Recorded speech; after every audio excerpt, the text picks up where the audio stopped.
Rome was, by every measure, a civilization of extraordinary complexity. To inhabit it, to govern it, or to stand against it, were each experiences of an entirely different kind.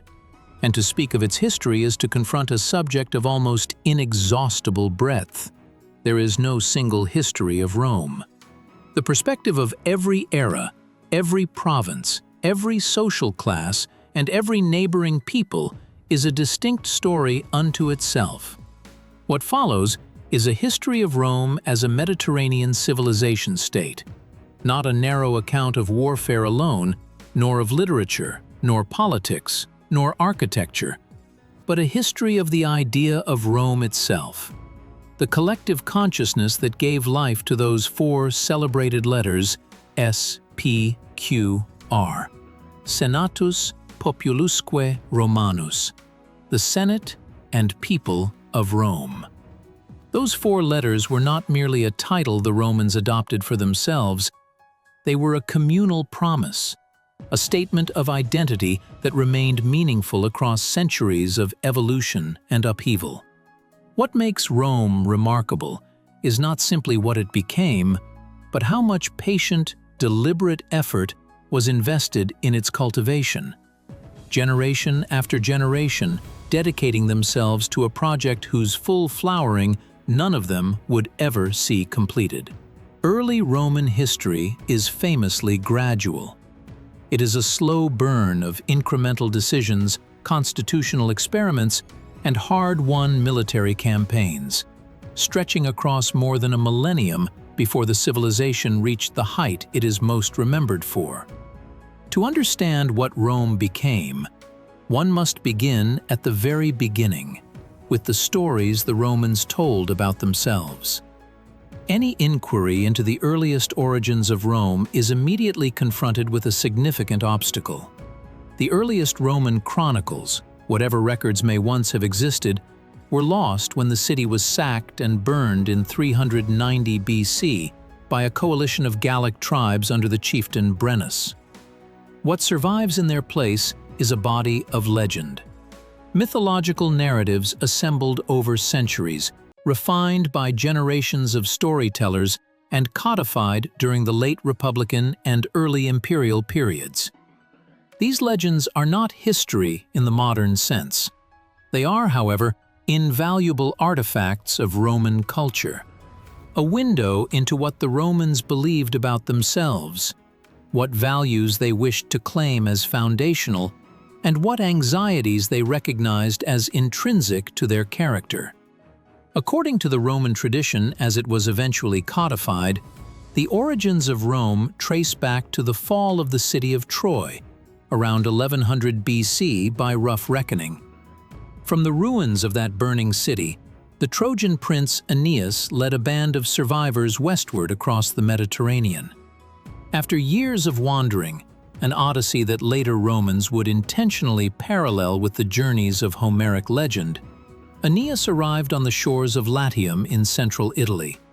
There, through military skill and diplomatic alliance, he established a dynasty that would rule the region for generations through the city of Alba Longa, situated a short distance south of the Tiber River. 4 centuries passed in this dynasty, centuries populated by a long succession of Alban kings, whose names and deeds are largely without historical substance. It was only near the end of this royal lineage that the narrative achieves its most celebrated episode. The reigning king, Numitor, was deposed by his brother Amulius, who, wishing to extinguish the legitimate bloodline, consecrated Numitor's daughter Rhea Silvia as a Vestal virgin, a priestess bound to celibacy. The Roman tradition, however, would not allow so convenient an ending to the bloodline. According to legend, the war god Mars fathered twin sons with Rhea Silvia, Romulus and Remus. The usurper Amulius, alarmed by the birth of potential heirs, ordered the infants exposed by the banks of the Tiber. The twins survived, suckled, according to the famous account, by a she-wolf, before being discovered and raised by a shepherd. The brothers grew to manhood, deposed Amulius, and restored their grandfather Numitor to his rightful throne. They then set about founding a new city along the Tiber. A dispute over the location and the ritual marking of the new city's boundary escalated into violence, and Romulus slew his brother Remus. It is, the Romans knew, the first of a long history of Roman-on-Roman violence. With his city established and his kingship secured, tradition places the founding of Rome in the year 753 BC. Romulus sought to populate his new settlement by welcoming exiles, outcasts, and the landless from across the region. To provide the city with women, and thus future generations, he organized the famous abduction of the Sabine women, an episode the Romans would later frame as the foundation of their tradition of intermarriage and cultural assimilation. Romulus is credited in the tradition with establishing many of Rome's fundamental institutions: the division of citizens into patrician and plebeian classes, the patron-client relationship, marriage law, and the Senate itself. 6 kings followed Romulus, the last 3 of whom came from the Etruscan dynasty of the Tarquinii. The final Etruscan king, Tarquinius Superbus, Tarquin the Proud, was remembered by the Roman tradition as a tyrant whose arrogance and lawlessness drove the Roman people to expel him. In 509 BC, the Roman Republic was established. This is the origin story the Romans told themselves. It is coherent, morally instructive, and culturally self-serving, as origin myths invariably are. But examined against the historical record, it dissolves rapidly into its constituent parts. The founding date of 753 BC was a scholarly calculation made in the 1st century BC, designed to align Roman chronology roughly with the earliest Greek Olympic records. The figure of Aeneas appears first in Greek sources during the Republican period, imported as a means of connecting Rome's origins to the prestige of Homeric epic. The Alban kings, that long dynasty bridging the 4 centuries between Aeneas and Romulus, appear to have been invented wholesale by the Greek historian Dionysius of Halicarnassus in his 1st century BC work, Roman Antiquities, constructed largely to fill an inconvenient chronological gap. The mathematical implausibility of the 7 kings is itself telling. 7 reigns over 244 years requires an average reign of nearly 35 years each, an extraordinary figure by any historical standard. And the story of the she-wolf nursing the twins, as the historian Livy himself acknowledged, sits firmly in the realm of mythology. Yet this origin story, however it fares as history, tells the Romans everything they believed they needed to know about themselves. Their founders were descendants of divine lineage, of Venus and Mars. Their city was built by outsiders and exiles, establishing from the very beginning the principle that Rome could absorb and remake whoever came to it. Civil war was woven into their founding, acknowledged as a recurring wound they would be fated to reopen, and tyranny would always be overthrown. These stories took their most enduring form in the works of the historian Livy and the poet Virgil, both writing during the reign of Augustus at the turn of the 1st millennium. Their versions of Rome's origins are the ones that have defined Western understanding ever since. What the legend reveals, above all, is the kind of civilization Rome intended to be. 2 of Romulus's founding acts are particularly instructive. His first was to open the city's gates to the dispossessed, to exiles, the landless, and the outcast, enshrining from the very beginning the principle that it was possible to become Roman regardless of origin. Rome would go on to grant citizenship to freed slaves at a time when no other ancient civilization considered such a practice acceptable. It was willing to let any person of any background become fully Roman, provided they adopted Roman customs and learned the Latin language. This openness to cultural incorporation is, scholars argue, among the most distinctive and consequential traits of Roman civilization, the quality that made it capable of becoming a truly Mediterranean empire rather than merely an Italian power.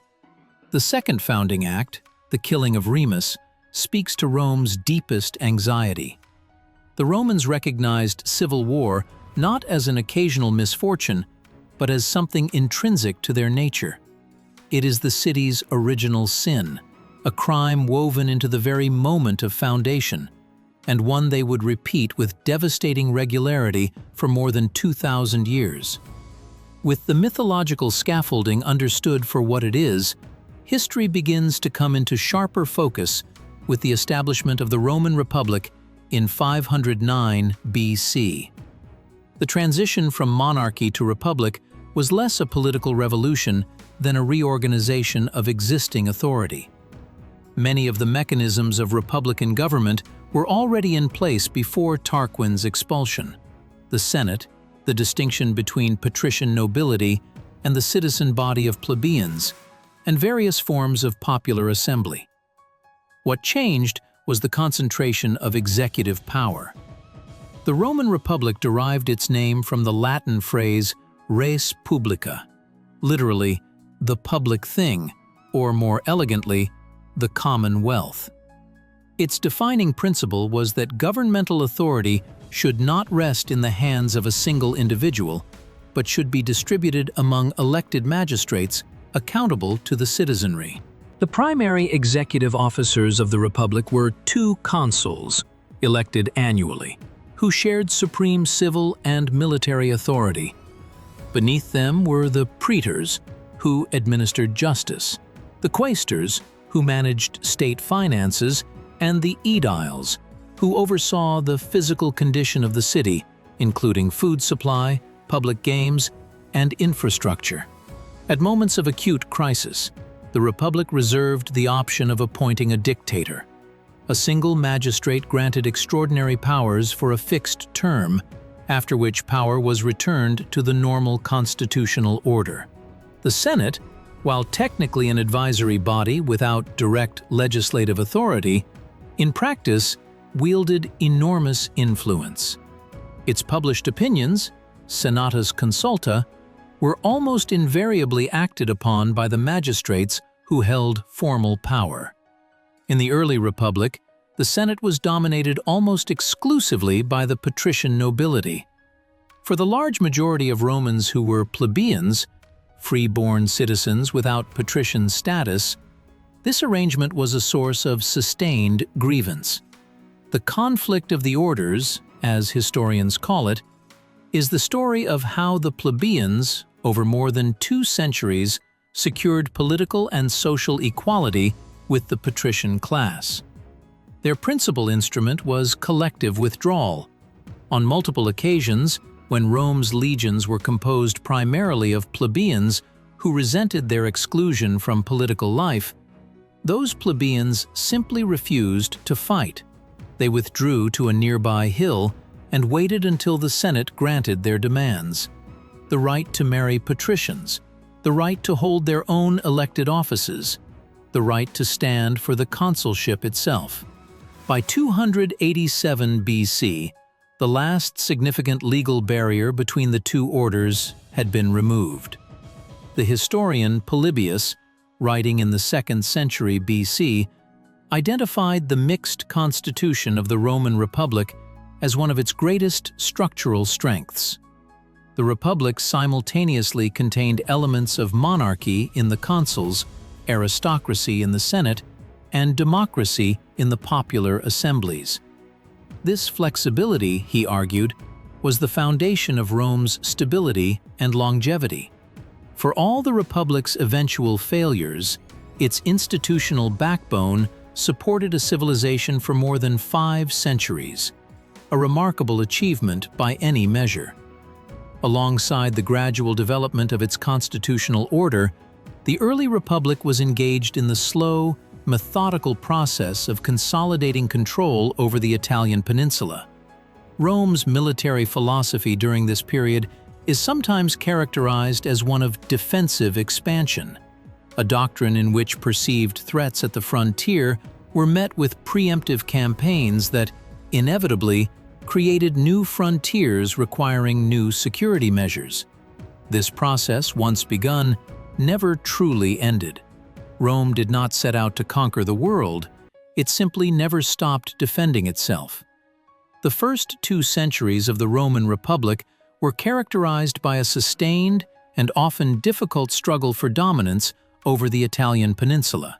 Rome's principal rivals during this period were the Etruscans to the north, the very people from whom the last Roman kings had come, and the Samnites to the south, a confederation of Italic peoples who fiercely resisted Roman expansion through the mountain valleys of central and southern Italy.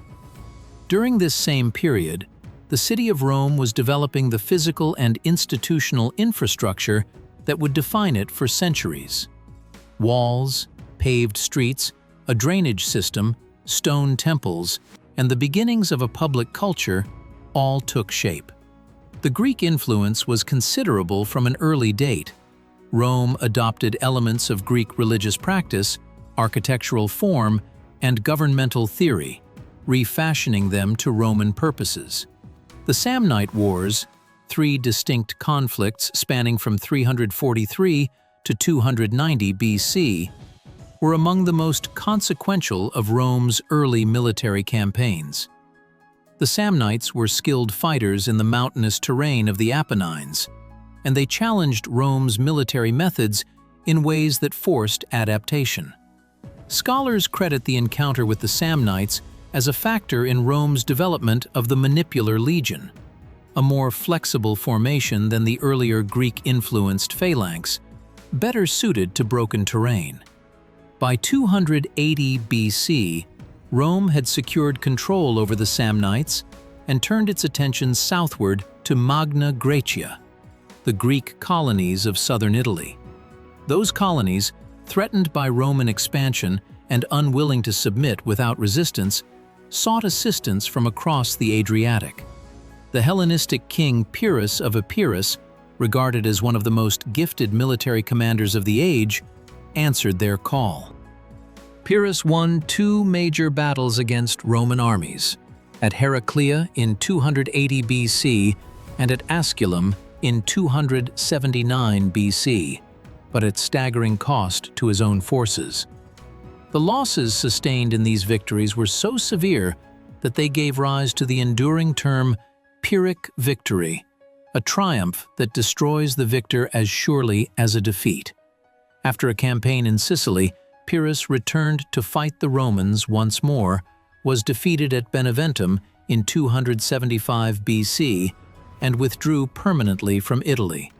Within a generation, Rome had absorbed the Greek cities of southern Italy and stood as the dominant power on the peninsula. The consolidation of Italy brought Rome into direct contact and eventual conflict with the other great power of the Western Mediterranean, Carthage. Founded by Phoenician settlers on the North African coast in the 9th century BC, Carthage had grown over centuries into a commercial empire of extraordinary reach. Its merchant fleets dominated Western Mediterranean trade.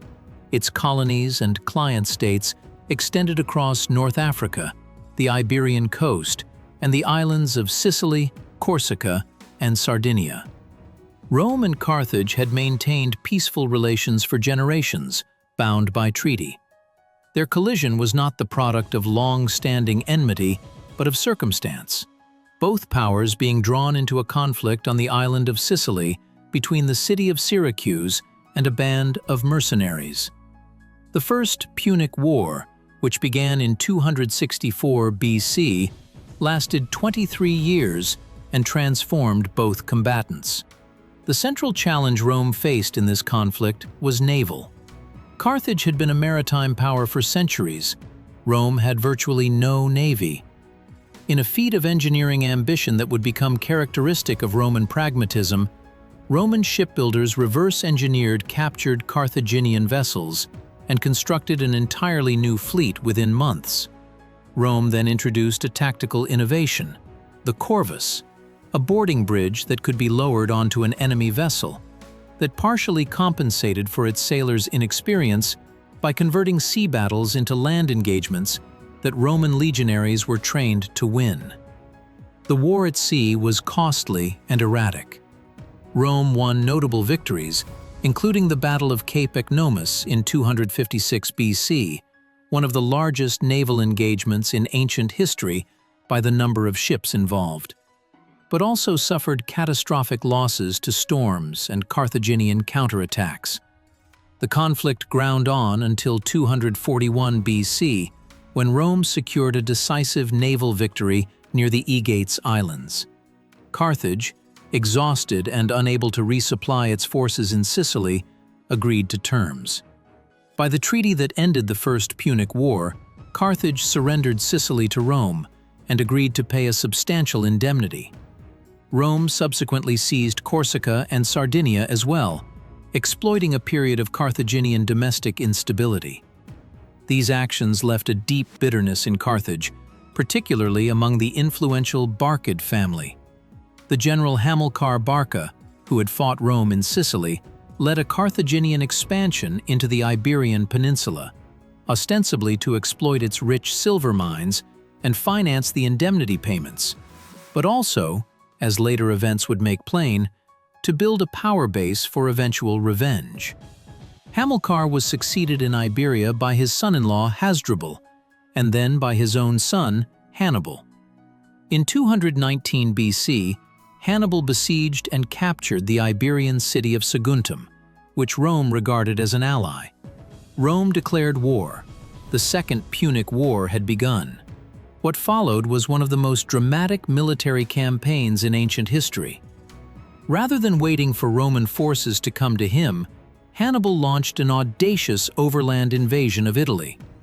In the winter of 218 BC, he led an army of approximately 40,000 infantry, 9,000 cavalry, and 37 war elephants across the Alps, a crossing that cost him enormous losses to cold, terrain, and the resistance of mountain tribes, but brought him onto Italian soil in a state of complete strategic surprise. The war elephants deserve particular note in the historical record. Though most perished in the crossing, those that survived represented a terrifying novelty to Roman forces who had never encountered such animals in battle. Ancient accounts describe the psychological impact on both soldiers and horses as considerable. Arriving in northern Italy, Hannibal demonstrated an extraordinary talent for tactical innovation. At the Trebia River in December 218 BC and at Lake Trasimene in June 217 BC, he defeated Roman armies through the use of ambush, concealment, and the exploitation of terrain. The Roman armies advancing against him found themselves attacked from unexpected directions, surrounded before they could form proper battle lines. The culmination came at the Battle of Cannae in August 216 BC, on the plains of Apulia in southern Italy. Hannibal's army of approximately 50,000 faced a Roman force of more than 80,000. Hannibal arranged his infantry in a deliberate concave arc, with his weaker allied troops in the center and his veteran Libyan infantry on the flanks. As the Roman force pressed forward against the yielding center, it was gradually enveloped by the flanks and then encircled by the Numidian and Spanish cavalry, which had routed their Roman counterparts and swung behind the Roman mass. The result was the systematic destruction of a Roman army that could not maneuver, could not escape, and could barely raise its weapons in the crush. Casualty estimates vary considerably across ancient sources, but the consensus of modern scholarship places Roman dead between 50,000 and 70,000.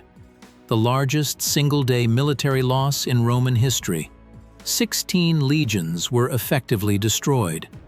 Hannibal waited for Rome to sue for peace. Rome's response was to begin raising new armies for the following campaign season. This refusal to acknowledge defeat has been cited by historians ancient and modern as one of the most remarkable demonstrations of Roman institutional resilience on record. The Senate dispatched envoys to Hannibal's camp, but solely to negotiate the ransom of prisoners, not to discuss terms of surrender.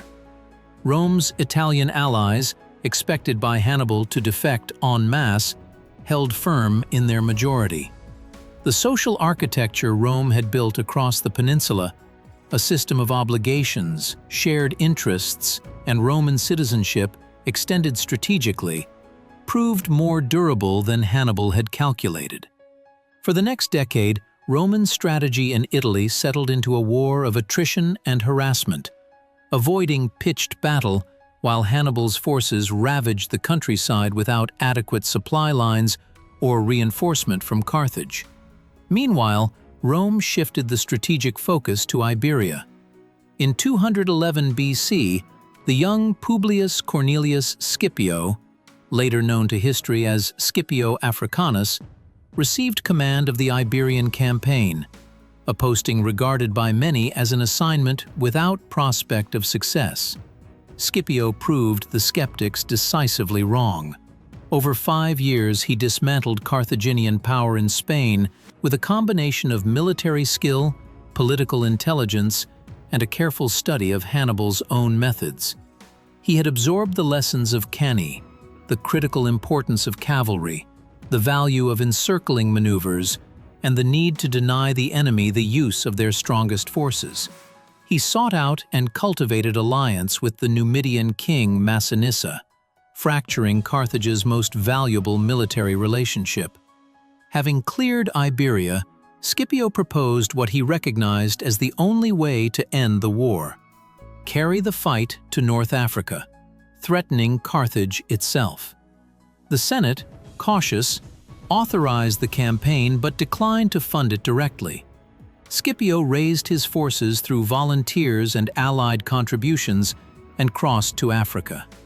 His presence there immediately forced Carthage to recall Hannibal from Italy.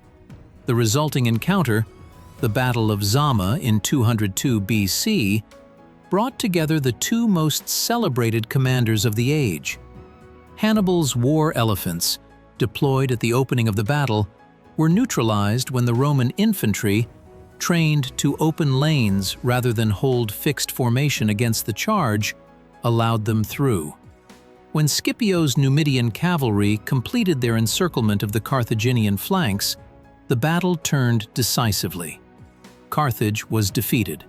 The peace terms imposed on Carthage were punishing: the surrender of all remaining war elephants, a dramatic reduction in its navy, the loss of its Iberian territories, and a war indemnity to be paid over 50 years. Carthage survived as a city, but its role as a great power was permanently ended. The Third Punic War, more than half a century later, resulted in the complete destruction of Carthage.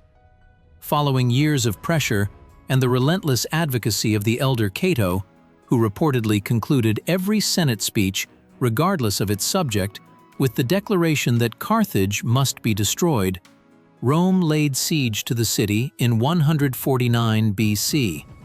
By 146 BC, after 3 years of bitter urban combat, Carthage had been razed to the ground, and its surviving population enslaved. The site was later resettled as a Roman city. The same year that saw Carthage destroyed, 146 BC, also saw Rome complete its conquest of Greece. The Macedonian kingdom had provided assistance to Carthage during the Second Punic War, a decision that eventually drew Rome's military attention eastward. Through 2 Macedonian wars in the late 3rd and early 2nd centuries BC, Rome progressively weakened and then eliminated Macedonian power. In 168 BC, at the Battle of Pydna, the last Macedonian king Perseus was defeated and captured. Rome's approach to the Hellenistic kingdoms of the East differed from its treatment of the Italian allies. The Greek cities and the former Macedonian territories were not brought into the Roman federal system on equal terms. They were treated as subject provinces. Even so, Roman policy was initially moderate in practice, allowing existing local governance structures to remain in place under Roman supervision. The destruction of Corinth in 146 BC, sacked, its artworks and treasures looted, its population killed or enslaved, marked a harder turn in Roman conduct toward the Greeks. Scholars attribute this shift in part to the general atmosphere of Roman triumphalism and the increasing identification of military violence with political and social status among the Roman governing class. By the mid-2nd century BC, Rome had absorbed Sicily, Sardinia, Corsica, Iberia, a significant portion of North Africa, Macedonia, and Greece. The city-state that had spent 3 centuries conquering the Italian peninsula had, in another century, become the master of the Western Mediterranean and the arbiter of the East. The Republic, however, was beginning to show the structural strains that such expansion inevitably created. The expansion of Roman territory across 3 continents had generated enormous wealth, but that wealth was distributed with extreme inequality. The wars of conquest had dispossessed large numbers of small farmers, who found themselves unable to compete with the great estates worked by enslaved labor that had flooded Rome's labor market as a result of its conquests. The land itself, including vast tracts of conquered territory designated as public land, had been absorbed by wealthy families who ignored legal limits on individual holdings that had been in place since 367 BC. Into this environment stepped the Gracchi brothers, Tiberius and Gaius Sempronius Gracchus. Born to a family of considerable distinction, their father had served as consul and general, and their mother was a daughter of Scipio Africanus. The brothers became the most significant figures in the political upheaval of the 2nd century BC. Tiberius Gracchus was elected tribune of the plebs in 133 BC. He proposed legislation to enforce the long-neglected land law, redistributing public land held in excess of the legal limit to landless citizens in small allotments. The proposal was economically moderate but politically explosive, as the principal losers would be the senatorial class whose families had occupied this public land for generations. When Tiberius moved his legislation through the plebeian assembly, the Senate pressured a rival tribune to veto the bill, a legal but unprecedented use of the tribunician veto against popular legislation. Tiberius responded with an equally unprecedented step. He persuaded the assembly to depose the obstructing tribune on the grounds that a magistrate who defied the will of the people had forfeited his mandate. The veto was removed, the legislation passed, and Tiberius, along with 2 family members, was placed in charge of the Land Commission. Even among those who supported the substance of the reform, the manner of its passage raised profound concerns. The deposition of a fellow tribune and the concentration of administrative power in the reformers' own hands had no precedent in Republican practice. When Tiberius subsequently sought election to a 2nd consecutive term as tribune, legally ambiguous, but regarded by his opponents as a dangerous power grab, the confrontation turned fatal. A group of senators led by the Pontifex Maximus Scipio Nasica descended on the assembly with improvised weapons and clubbed Tiberius and some 300 of his supporters to death. It was the first time political violence had entered the Roman constitutional order. The psychological significance of this event was enormous. The informal compact that had kept disagreement within institutional channels, however imperfectly, had been shattered. The precedent established was clear. A political opponent could be eliminated by physical force. Tiberius's brother Gaius became tribune a decade later, in 123 BC. His legislative agenda was far more sweeping. He reorganized provincial taxation to reduce the opportunities for corruption, introduced a grain subsidy for the Roman people, reformed the courts to limit senatorial influence over judicial proceedings, and sought to curtail the Senate's ability to assign provincial governorships. He allied with the equestrian class, wealthy Romans who fell below senatorial rank, granting them significant new authority in exchange for their political support. Gaius's most politically costly initiative was a proposal to extend Roman citizenship to the Latin-speaking population of Italy and Latin rights to the broader Italian allied communities. His political calculation was sound. These populations were numerous, prosperous, and resentful of their second-class status. But the proposal was profoundly unpopular with every class of Roman citizen, each of whom feared the dilution of their own privileges. The measure failed decisively. Gaius lost his next election for tribune. The Senate subsequently moved to dissolve one of his colonial settlements. Protests organized by Gaius's supporters turned violent, and when a Senate official was killed in the disorder, the Senate issued what would become known as the Senatus Consultum Ultimum, the ultimate decree, declaring Gaius and his allies enemies of the state and authorizing the consul to use whatever force was necessary to restore order. Soldiers entered the city. Gaius, surrounded and his cause lost, died, whether by his own hand or at the hands of the pursuing forces remains uncertain in the ancient sources. Approximately 3,000 of his supporters were killed in the aftermath. Nearly all of Gaius's legislation was subsequently repealed. But the political transformations set in motion by the Gracchi could not be undone. The question of citizenship for the Italian allies would not be resolved peacefully. It erupted into the social war of 91 BC, a full-scale armed revolt that ultimately forced Rome to extend citizenship to virtually all free inhabitants of Italy. The use of political violence, once established, became a recurring feature of Roman public life. And the fundamental structural problem, the misalignment between a city-state's constitution and the administrative demands of a Mediterranean empire, remained unaddressed. The final century of the Roman Republic was marked by a cascading series of crises that the existing constitutional order proved progressively less capable of containing.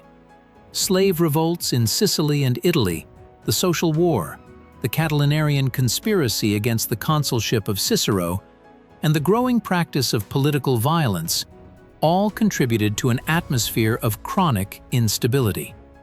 The most destructive of these crises were the factional civil wars between the populist populares and the aristocratic optimates, most dramatically embodied in the conflict between the general Gaius Marius and his rival Lucius Cornelius Sulla.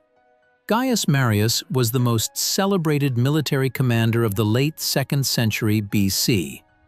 A new man, the first in his family to reach senatorial rank, he owed his rise entirely to military achievement rather than family connection.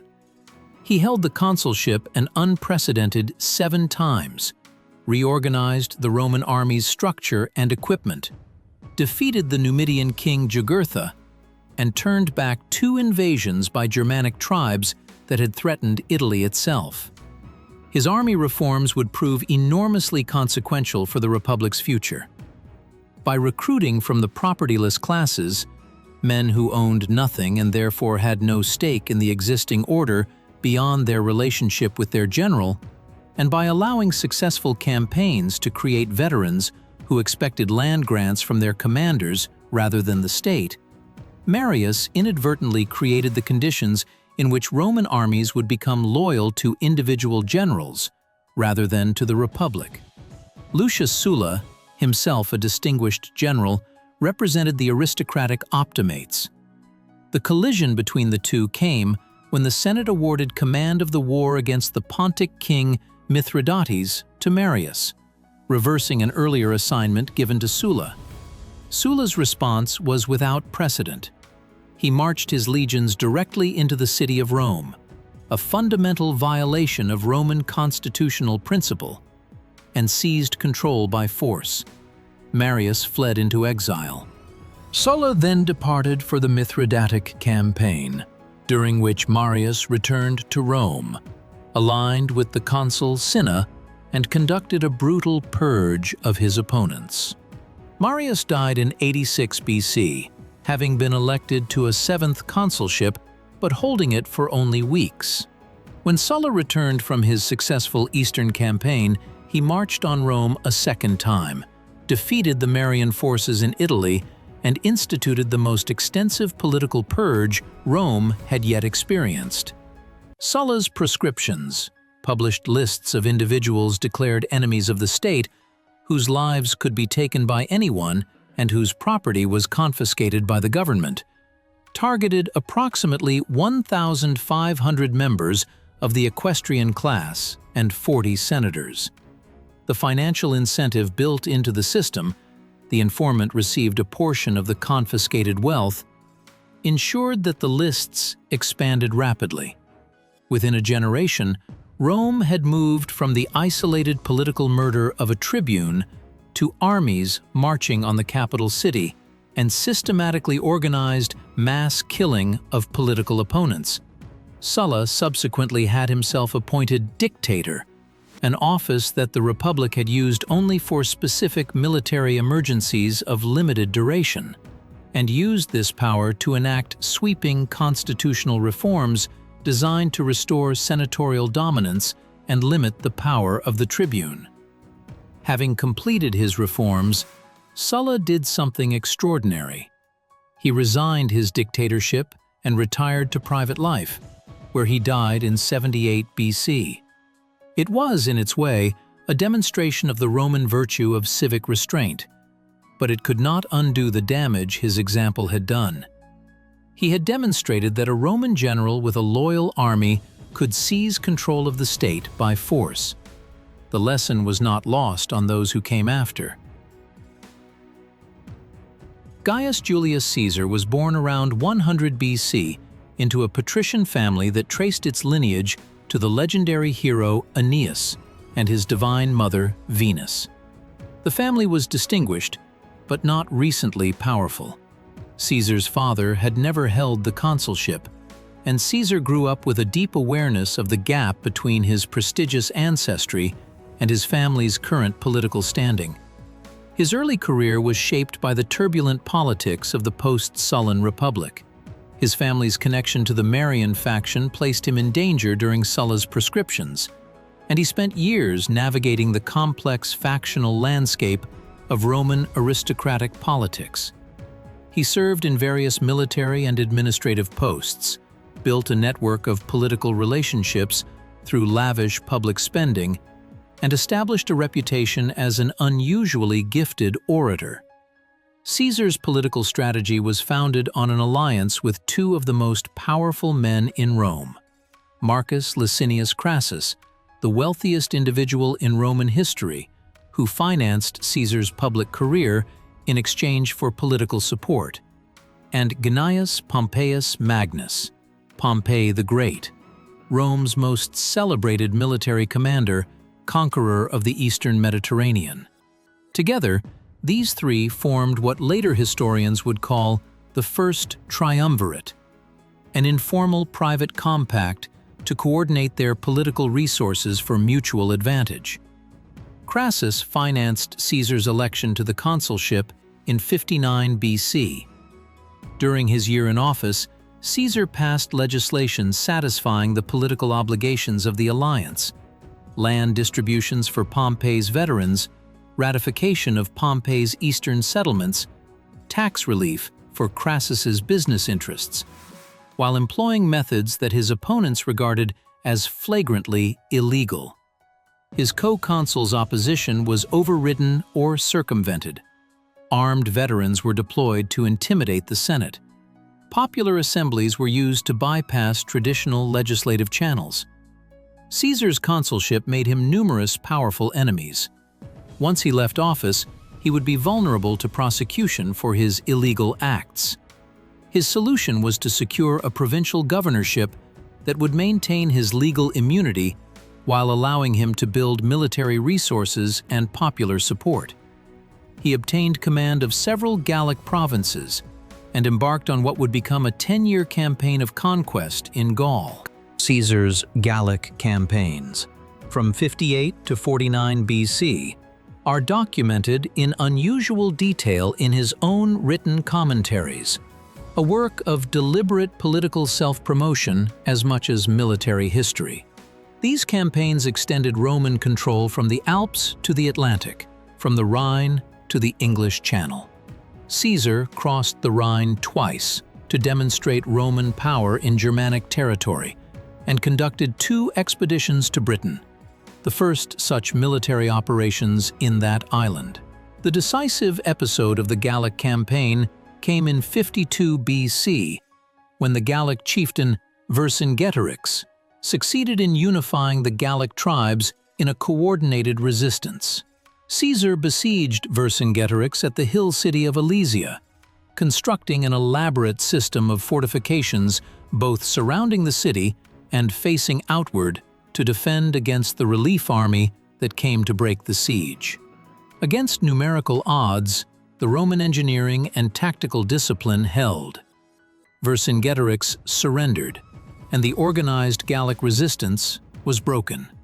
While Caesar was completing his campaigns, the political situation in Rome had deteriorated dramatically. Crassus had been killed at the Battle of Cannae in 53 BC during a disastrous campaign against Parthia. The informal arrangement of the triumvirate collapsed. Pompey, calculating that his interests lay with the senatorial establishment rather than his former ally, accepted a command that effectively isolated Caesar politically. The Senate demanded that Caesar disband his armies and return to Rome as a private citizen, which would have left him immediately vulnerable to prosecution. In January 49 BC, Caesar led his forces across the Rubicon River, the boundary between his province and Italy proper, which Roman law forbade any commander to cross with armed forces. The act was, by any legal definition, an initiation of civil war. Caesar reportedly said only that the die was cast. Pompey and the majority of the Senate fled Rome before Caesar's advancing forces. The civil war that followed lasted 4 years. Caesar defeated Pompey's forces in Italy, Spain, and Greece, pursuing Pompey to Egypt after the decisive Battle of Pharsalus in 48 BC. Pompey was murdered on the orders of the Egyptian court before Caesar could arrive, an outcome Caesar regarded not as a victory, but as an affront, as Pompey was a Roman citizen whom Caesar had intended to pardon. Caesar's famous policy of clemency toward his opponents was one of his most consistent political principles, and one that distinguished his civil war from the mass killings of the Sullan precedent. In Egypt, Caesar became involved in the dynastic struggle between the young Ptolemy XIII and his sister and co-regent Cleopatra VII. Supporting Cleopatra, Caesar secured an Egyptian alliance that proved strategically and economically valuable for Rome throughout his subsequent administration. He then conducted additional campaigns in Asia Minor, North Africa, and Spain to eliminate the remaining centers of opposition. Caesar returned to Rome as dictator. During his time in power, he implemented a substantial program of administrative reform. He reorganized the calendar. The Julian calendar, introduced in 46 BC, remained the basis of Western timekeeping for more than 16 centuries. He conducted a census, oversaw infrastructure projects, reorganized the governance of the provinces, and founded new colonies. He also expanded the Senate and the magistracies, incorporating provincials and advancing his own supporters. Historical assessment of Caesar has remained contested across 2 millennia. The methods by which he obtained his position were, by the standards of Roman law, largely criminal: bribery, illegal use of military force, and the outright destruction of constitutional norms. The political violence of the Civil War claimed tens of thousands of lives. At the same time, the reforms he implemented during his dictatorship addressed genuine administrative needs of an empire being governed by institutions designed for a city-state. His clemency toward defeated opponents was, by the standards of the age, remarkable. In February 44 BC, Caesar was declared dictator in perpetuity. This title, which made his supremacy formal and permanent, confirmed what many senators had already concluded: that Caesar intended a form of rule that, whatever its name, functioned as a monarchy. On the Ides of March 15, 44 BC, a conspiracy of approximately 60 senators, led by Marcus Junius Brutus and Gaius Cassius Longinus, surrounded Caesar in the theater of Pompeii and stabbed him 23 times. He died on the floor of the building that bore his great rival's name. The conspirators called themselves liberators. They expected the Roman people to welcome them as restorers of the Republic. What they encountered instead was a city that mourned Caesar and a political landscape in which the death of the dictator had solved nothing. The Senate, which had claimed to represent the Republic, had demonstrated only that it was incapable of governing a Mediterranean empire through the mechanisms of a city-state constitution. The Republic had not been saved. Its final crisis had merely begun. The assassination of Caesar created a power vacuum that the Senate was entirely unprepared to fill. The leading figures in the ensuing struggle were Caesar's lieutenant Marcus Antonius, Mark Antony, and Caesar's great-nephew and adopted heir Gaius Octavianus, known to history as Octavian. Octavian was 18 years old when Caesar was killed. He had been studying abroad and returned immediately to Rome upon learning of the assassination. He there discovered that Caesar's will had named him as primary heir, and crucially, authorized him to bear Caesar's name. From that moment, the teenager became Gaius Julius Caesar Octavianus, the officially adopted son of the most popular political figure Rome had ever known. The political maneuvering of the subsequent years was extraordinarily complex. Antony, as consul, sought to position himself as Caesar's avenger and political heir. Octavian, building on his inherited name and the loyalty of Caesar's veterans, who saw in the young man their general's legitimate successor, maneuvered with a precocious political sophistication that repeatedly surprised older and more experienced politicians. The Senate, led by Cicero, Rome's greatest orator and most articulate defender of the Republican tradition, initially attempted to use Octavian against Antony, believing the young man could be manipulated and then discarded. The calculation proved catastrophically wrong. When the Senate's armies defeated Antony in northern Italy, Octavian marched his forces on Rome and demanded the consulship. The Senate complied. Shortly afterward, Octavian and Antony set aside their differences and, together with Marcus Aemilius Lepidus, a prominent Caesarian general, formed the Second Triumvirate. Unlike the informal First Triumvirate of Caesar, Pompey, and Crassus, the second was a legally constituted body, recognized by popular legislation, with each of its 3 members holding dictatorial authority over their respective regions of the empire. The triumvirate's first major action was a revival of the Sullan proscriptions. Lists of political enemies were compiled, approximately 2,000 individuals, including some 300 senators, and their property confiscated to fund the armies required for the coming campaign against Brutus and Cassius in the east. The most celebrated victim was Cicero, whose head was displayed in the Roman Forum. The proscriptions were a demonstration of arbitrary terror on a scale that shocked even the brutalized Roman political class. At the Battle of Philippi in 42 BC, the triumviral forces defeated the armies of Brutus and Cassius. Both men died in the aftermath, Cassius by his own hand after receiving a false report that his wing had been defeated, Brutus following the final collapse of his position. The Republic's last military defenders were gone. The triumvirate then divided the Roman world among themselves. Octavian took Italy, Spain, Gaul, and Illyria. Antony took Greece, Anatolia, Syria, and North Africa. Lepidus received a portion of Africa. This arrangement was unstable from the beginning. Lepidus was effectively sidelined within a few years when he attempted to seize Sicily for himself and was stripped of his territories by Octavian.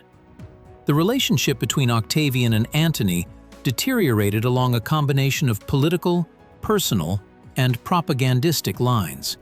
Antony, consolidating his power in the East, entered into a political and personal alliance with Cleopatra VII of Egypt, the same Cleopatra who had allied with Caesar.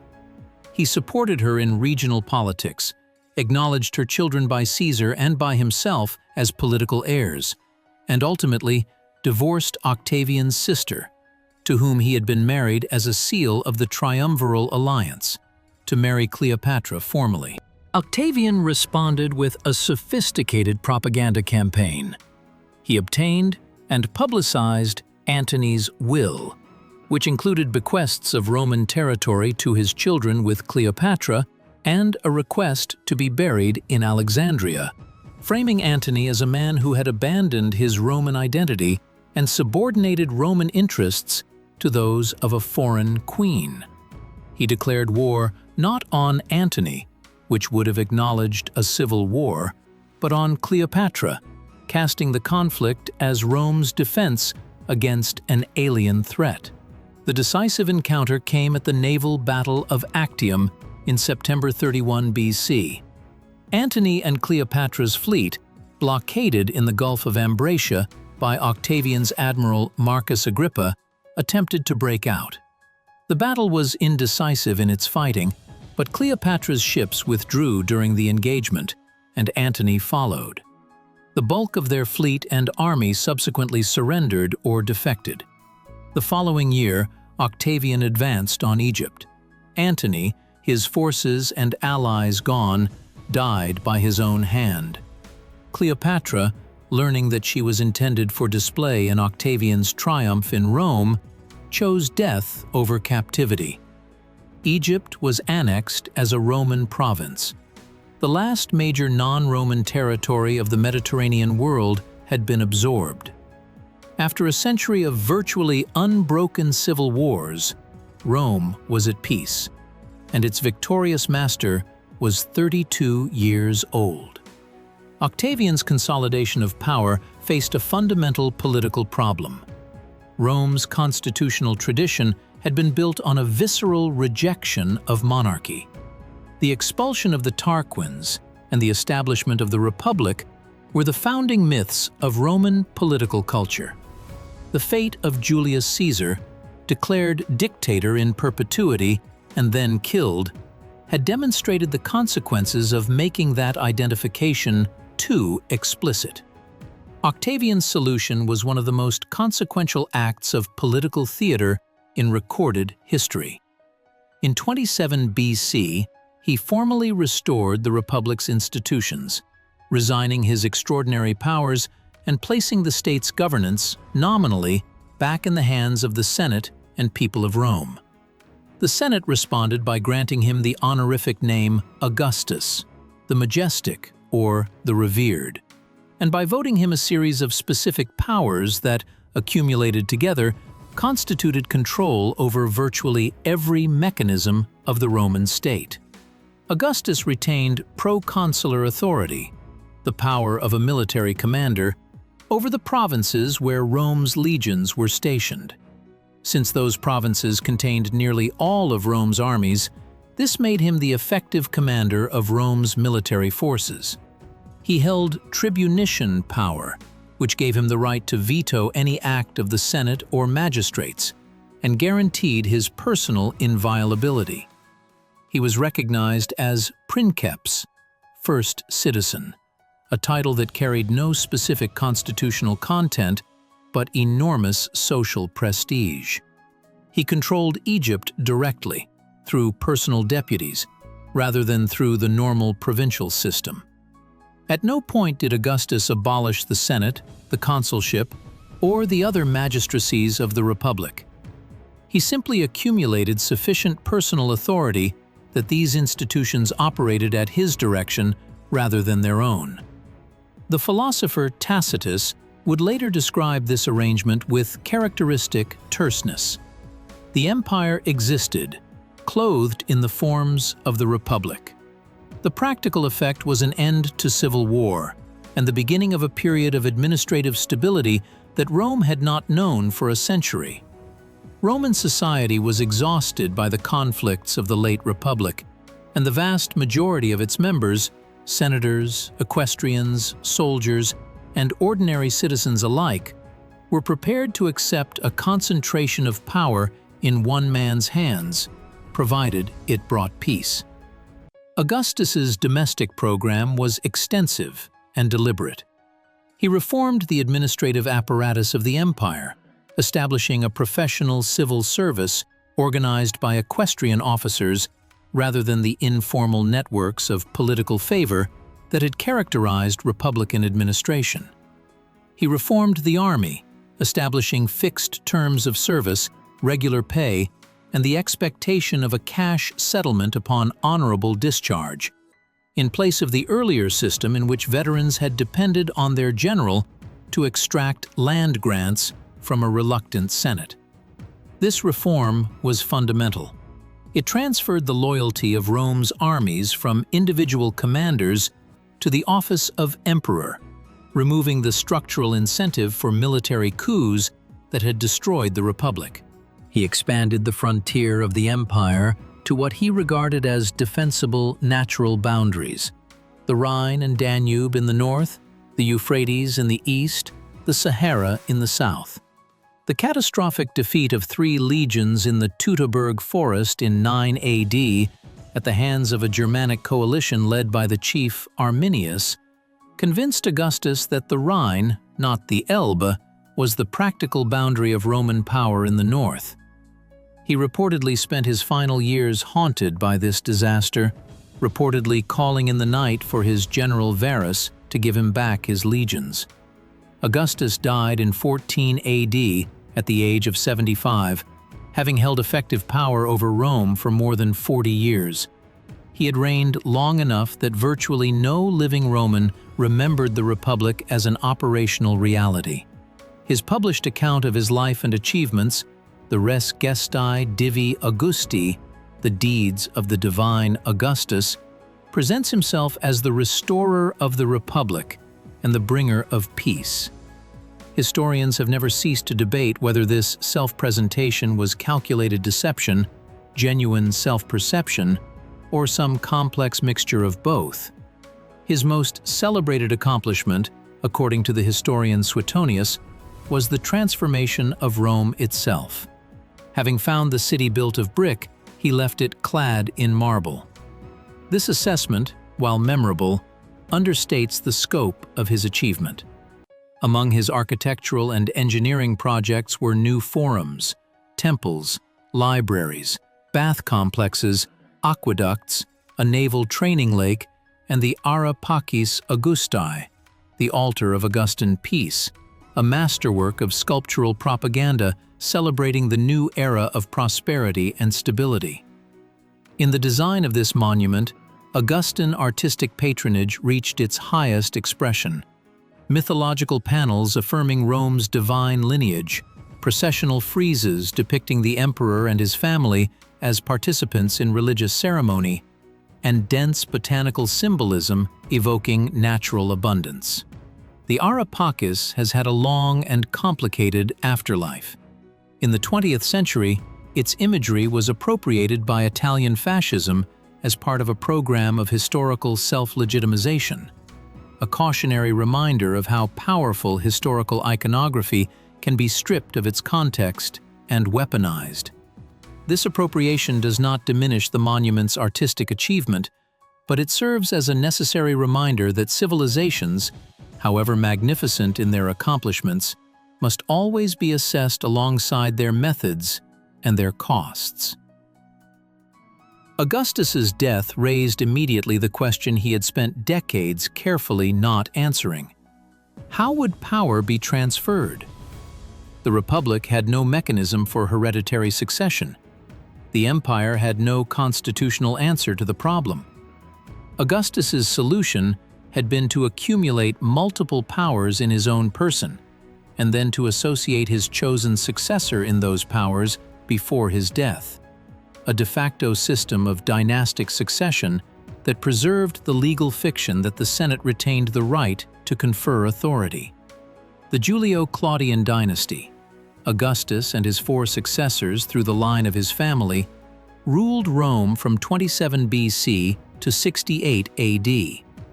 Their reigns have been documented in often lurid detail by the historians Suetonius and Tacitus, both of whom wrote with varying degrees of senatorial hostility toward the imperial system.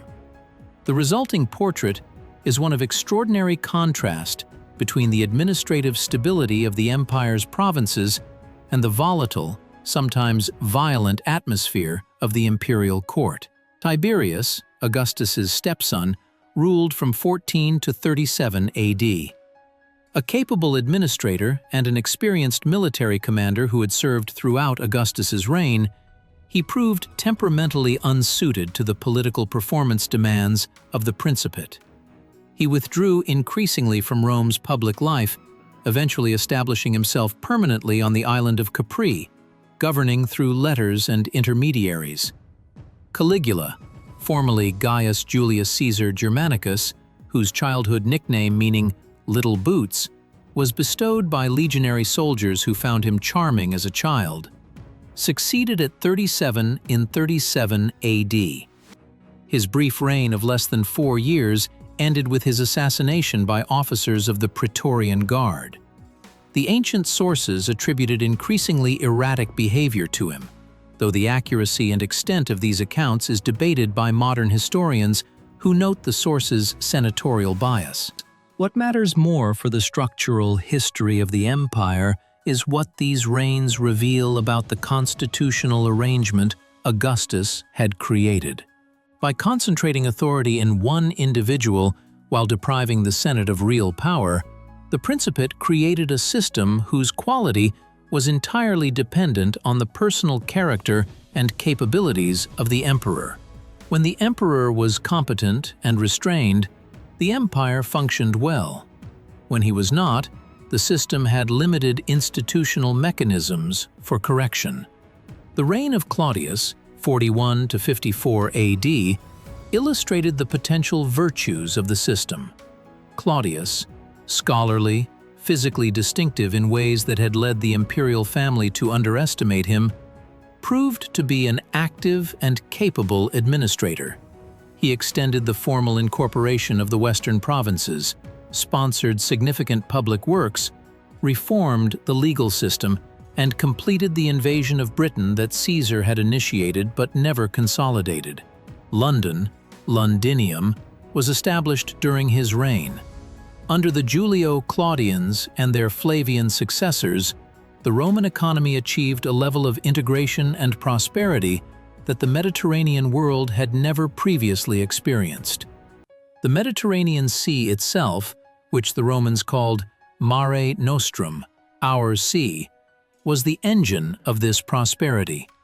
The low cost of maritime transport relative to overland travel allowed goods, capital, and people to move between the empire's provinces with a speed and volume unprecedented in the ancient world. Grain from North Africa fed the cities of Italy. Metals from the mines of Iberia were worked in workshops across the empire. Luxury goods from the east circulated among the wealthy of every province.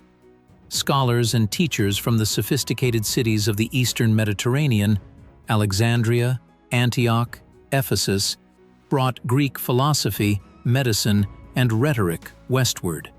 The road network, one of Rome's most enduring physical legacies, connected this commercial system to every corner of the empire. Built originally to move armies, the roads became the arteries of trade, communication, and administrative control. They were engineered with a precision and durability that left thousands of kilometers of Roman road surface visible in the archaeological record, and in many cases still influencing the course of modern roads in Europe and the Middle East. Roman engineering was not limited to roads. The mastery of concrete, particularly opus caementitium, a hydraulic concrete capable of curing underwater, allowed the construction of harbors, bathhouses, domed buildings, and amphitheaters of a scale that would not be equaled in Europe for more than a millennium. The aqueducts were perhaps the most consequential achievement. Elevated channels, engineered with extraordinary precision, that delivered fresh water from mountain sources into cities at a rate and quality that provided Roman urban populations with clean water access that most of the world's urban populations would not regain until the 19th century. Rome's own aqueducts, by the early 2nd century AD, delivered approximately 1 million cubic meters of water to the city per day, an engineering achievement that supported a population of approximately 1 million people. No structure better encapsulates the achievements and contradictions of Roman imperial civilization than the Flavian amphitheater, known to history as the Colosseum. Construction began under the Emperor Vespasian, founder of the Flavian dynasty, around 70 AD, on land previously occupied by the private pleasure lake of his predecessor Nero's palace complex. The Colosseum opened under Vespasian's son Titus in 80 AD. The structure accommodated somewhere between 50,000 and 80,000 spectators across 4 tiers of seating, distributed according to social rank. Its velarium, a vast retractable awning operated by sailors, could shade the entire audience. Beneath its arena floor lay an elaborate system of tunnels and chambers that housed animals, props, and the mechanical lifts that could bring both directly onto the arena surface. The games held there, gladiatorial combat, animal hunts, and occasional staged executions, were a fundamental institution of Roman civic life. They were not merely entertainment, but a form of public ritual, financed by emperors and wealthy patrons as a demonstration of generosity and a legitimation of power. The crowd's responses, approval, disapproval, demands for mercy or death, constituted a form of public political communication in a society that offered its ordinary members few other direct channels to power. The construction and operation of the Colosseum, like virtually every major undertaking of the Roman state, depended on enslaved labor. Scholars estimate that enslaved persons constituted roughly a quarter of the empire's total population, perhaps 10 to 12 million individuals across the Mediterranean world.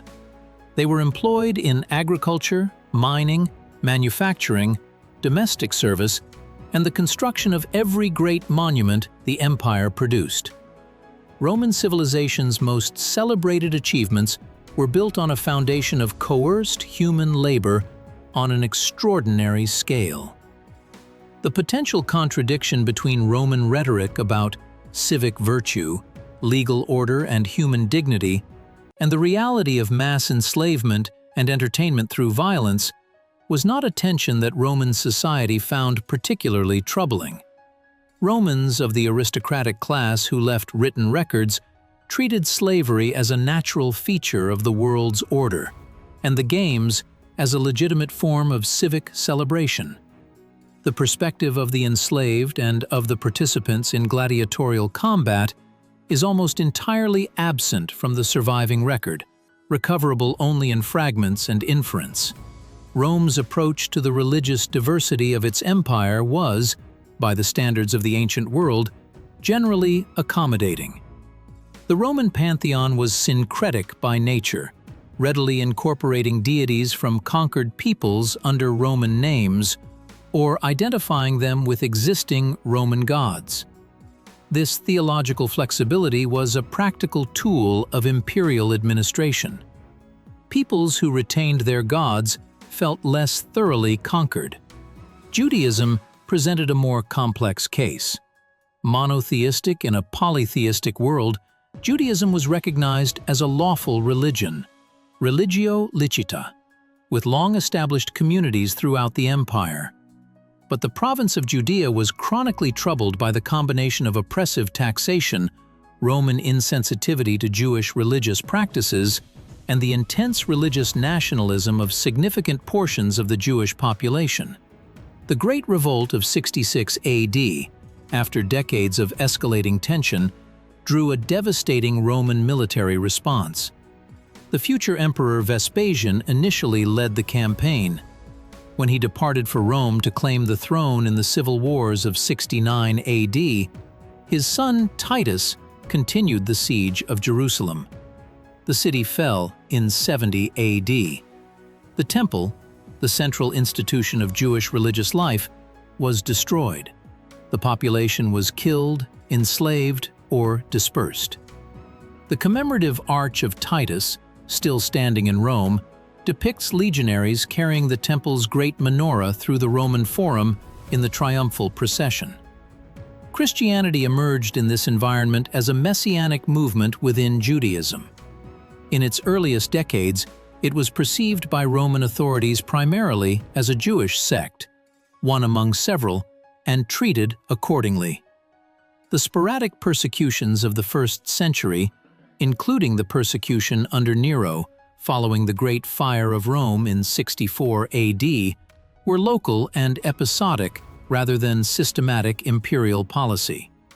As Christianity spread and its distinctness from Judaism became clearer to Roman administrators, its refusal to participate in the civic religious rituals that bound Roman society together, including sacrifice to the emperor's genius, made it more problematic. Christians who refused to perform these rituals could be prosecuted not for their beliefs, but for their civic non-compliance. The scale and systematic nature of persecution varied enormously by emperor, region, and period, ranging from benign neglect to organized brutality. The dynasty of emperors from Nerva through Marcus Aurelius, the 5 good emperors in Edward Gibbon's influential phrase, presided over what is widely regarded as the height of Roman imperial power and prosperity. Each of these emperors was chosen by his predecessor on the basis of ability rather than biological relationship, a practice that avoided the instabilities of dynastic succession that had troubled the Julio-Claudian period. Trajan, who ruled from 98 to 117 AD, was the first emperor born outside Italy, in the province of Hispania Baetica in modern Spain.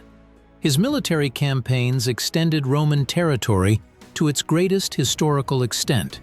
His 2 Dacian Wars, commemorated on the elaborate sculptural column that still stands in the Forum of Trajan in Rome, resulted in the annexation of what is now Romania and the acquisition of the Dacian gold and silver mines, resources that financed an ambitious building program, including the last and largest of the imperial forums. His eastern campaigns extended Roman control briefly into Mesopotamia and to the Persian Gulf. Hadrian, who succeeded Trajan in 117 AD, recognized that the empire's eastern conquests were strategically unsustainable and withdrew from Mesopotamia. His reign was characterized by consolidation rather than expansion. He fortified the existing frontiers, most famously with the construction of Hadrian's Wall across northern Britain, completed around 128 AD, and traveled extensively through the provinces, inspecting military installations and promoting urban development.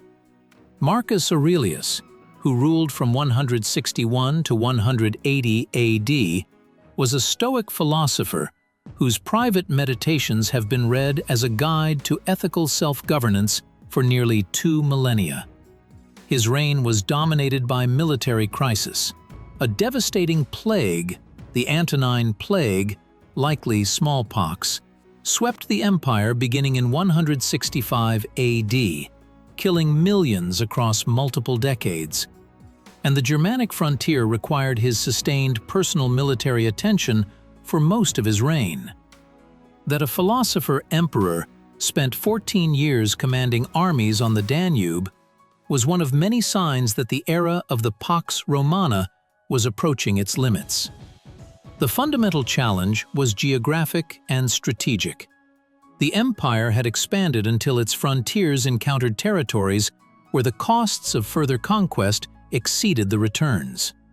Beyond the Rhine and Danube to the north lay forests and peoples who offered limited agricultural and commercial wealth relative to the effort required to subdue them. Beyond the Euphrates to the east lay the Parthian Empire, a sophisticated state whose cavalry and archery had demonstrated repeatedly that Roman legions could not easily be deployed there. At the empire's maximum extent, the defensive perimeter was approximately 5,000 kilometers long, requiring permanent garrisons at every significant passage. The fiscal and manpower demands of this perimeter could be sustained only as long as the internal economy remained productive, the administration efficient, and the military loyal. The subsequent century would test all three conditions simultaneously. The death of Marcus Aurelius in 180 AD marked the effective end of the era of chosen, capable successors. His son Commodus, who ruled until his assassination in 192 AD, was followed by a period of instability in which the Roman army's power to make and unmake emperors became the defining constitutional reality. The crisis that developed over the following half-century, reaching its most acute phase between approximately 235 and 284 AD, was in several respects the most severe the empire had ever faced, more dangerous in its systemic character than even Hannibal's invasion or the civil wars of the late Republic. Its multiple components compounded each other in ways that no single reform could address. Military instability was the most visible symptom. The practice by which armies acclaimed their general as emperor, bypassing any constitutional process, had been demonstrated as viable ever since the civil wars of 69 AD and had never been fully suppressed. In the 50 years after 235 AD, more than 20 emperors are recorded, most of whom came to power through military acclamation and ended their reigns through assassination or military defeat. These rapid successions left provincial governance without consistent direction and the frontier armies without unified strategic command. The consequences were severe. Germanic confederations, Franks, Alemanni, Goths, Vandals, and others, crossed the Rhine and Danube frontiers repeatedly, reaching as far south as Italy and Greece. The Sassanid Persian Empire, which had replaced the Parthians as Rome's principal eastern rival in the 200s, launched major campaigns into Mesopotamia, Syria, and Anatolia. In 260 AD, the Emperor Valerian was defeated and captured by the Sassanid king Shapur I, the first Roman emperor ever taken prisoner by a foreign enemy. Shapur reportedly used him as a mounting block when ascending his horse. Simultaneously, plague, the plague of Cyprian, which struck from approximately 249 to 262 AD, killed thousands daily in Rome during its worst periods, and substantially reduced the agricultural and military labor force throughout the empire. Trade routes disrupted by constant warfare accelerated the economic damage. The currency had been systematically debased through the 3rd century as emperors financed their armies by reducing the silver content of the coinage, creating inflation that further destabilized the economy. The political fragmentation reached its extreme expression in the 260s, when the empire effectively divided into three separate entities. In the West, the general Postumus was acclaimed emperor by the Rhine armies and established what historians call the Gallic Empire, a state comprising Britain, Gaul, and Iberia, with its own senate and consuls that governed its territories competently but independently of the central authority. In the east, the city of Palmyra in Syria, under the rule of Odenathus and then his widow Zenobia, effectively governed Egypt, Syria, and Arabia, as a client state that had become functionally independent. Despite its catastrophic appearance, the empire did not collapse. The western and eastern breakaway states were administered with reasonable competence. Both continued to use Roman administrative forms and did not actively seek conflict with Rome's central authority. The principal effect was to remove large sections of the frontier from the central emperor's responsibility, allowing him to focus on what remained. The restoration of centralized authority came in several stages. The Emperor Aurelian, who ruled from 270 to 275 AD, drove Germanic invaders from Italy, reconquered the eastern territories from Zenobia and the Palmyrene state in 272 AD, and then reunified the western territories in 274 AD. The speed and decisiveness of this reconquest, which Aurelian accomplished in less than 5 years, earned him the title Restitutor Orbis, Restorer of the World. He also constructed new defensive walls around Rome itself, the Aurelian Walls, substantial sections of which survive today, a practical acknowledgement that even the city of Rome could no longer be considered beyond the reach of attack. The structural reforms that stabilized the empire after the crisis of the 3rd century were primarily the work of the Emperor Diocletian, who came to power in 284 AD and ruled until his voluntary abdication in 305 AD. His reign represented the most comprehensive reorganization of Roman imperial administration since Augustus. Diocletian's central insight was that the empire had become too large and too geographically diverse for effective governance by a single emperor.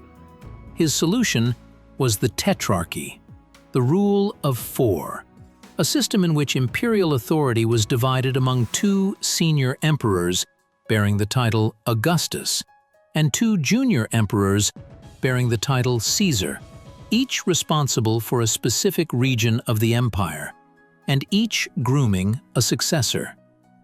This arrangement recognized the empire's de facto tendency to divide along geographic fault lines and institutionalized that division, while maintaining ultimate authority in the senior Augustus's hands. The 4 imperial courts were placed in cities more strategically located for frontier defense than Rome itself: Nicomedia in Anatolia, Sirmium on the Danube, Milan in northern Italy, and Trier on the Rhine. Alongside the Tetrarchy, Diocletian implemented sweeping administrative reforms. He doubled the number of provinces by dividing existing ones, reducing the power and independence of individual governors while improving administrative coverage. He separated military and civil commands at the provincial level, preventing any single official from combining the resources of an army and a treasury, the combination that had repeatedly enabled imperial usurpers. He reorganized and expanded the army, incorporating increasing numbers of Germanic soldiers and restructuring the legionary system to create mobile field armies capable of rapid response alongside the frontier garrison forces.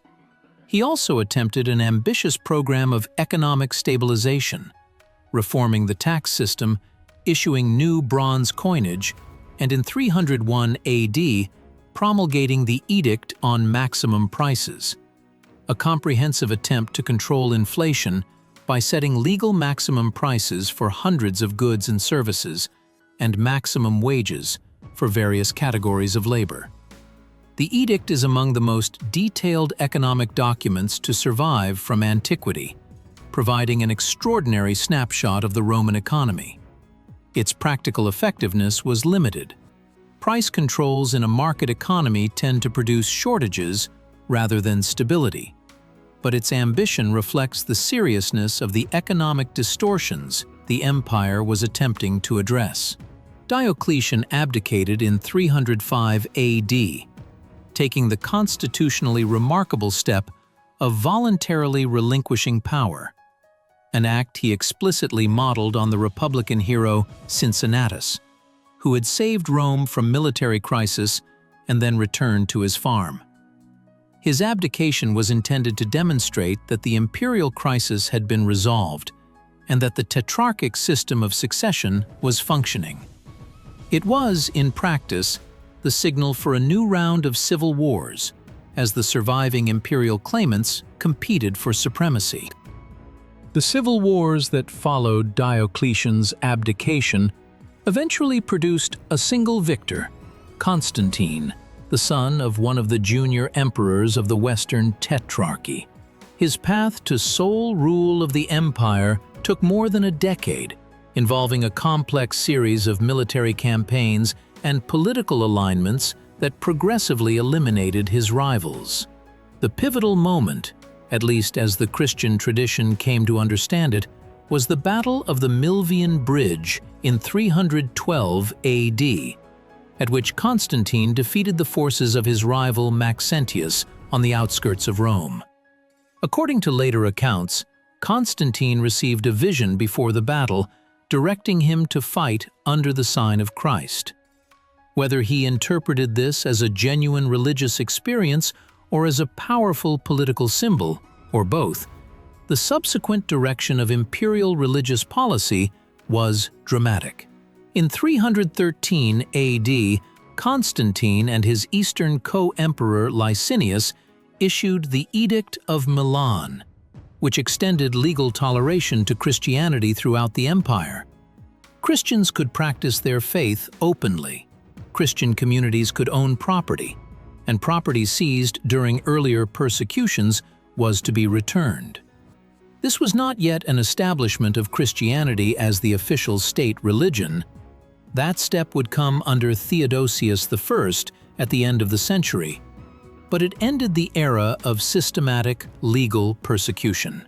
Constantine took an active interest in managing the internal affairs of the Church, convening the Council of Nicaea in 325 AD to resolve the Arian controversy, a dispute about the precise theological relationship between God the Father and Christ the Son that had divided Christian communities and was threatening civil order in the eastern cities.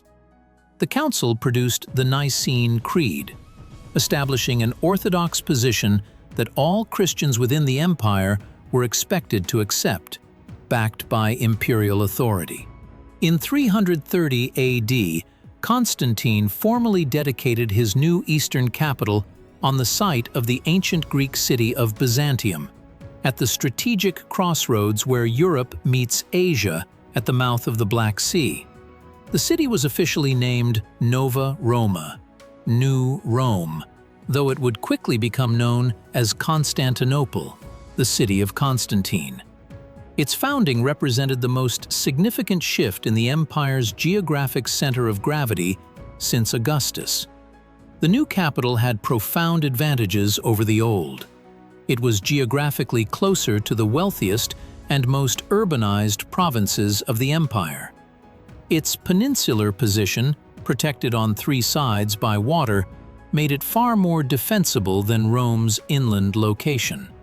The construction of the Theodosian walls in the early 5th century, a triple system of defensive ramparts that enclosed the city, would make Constantinople for the next millennium the most strongly fortified city in the known world. Constantine's reign also saw the continuation of trends in imperial administration that would define the character of the late empire. The increasing reliance on Germanic military officers and soldiers at every level of the army. The growing power of the imperial bureaucracy at the expense of the Senate.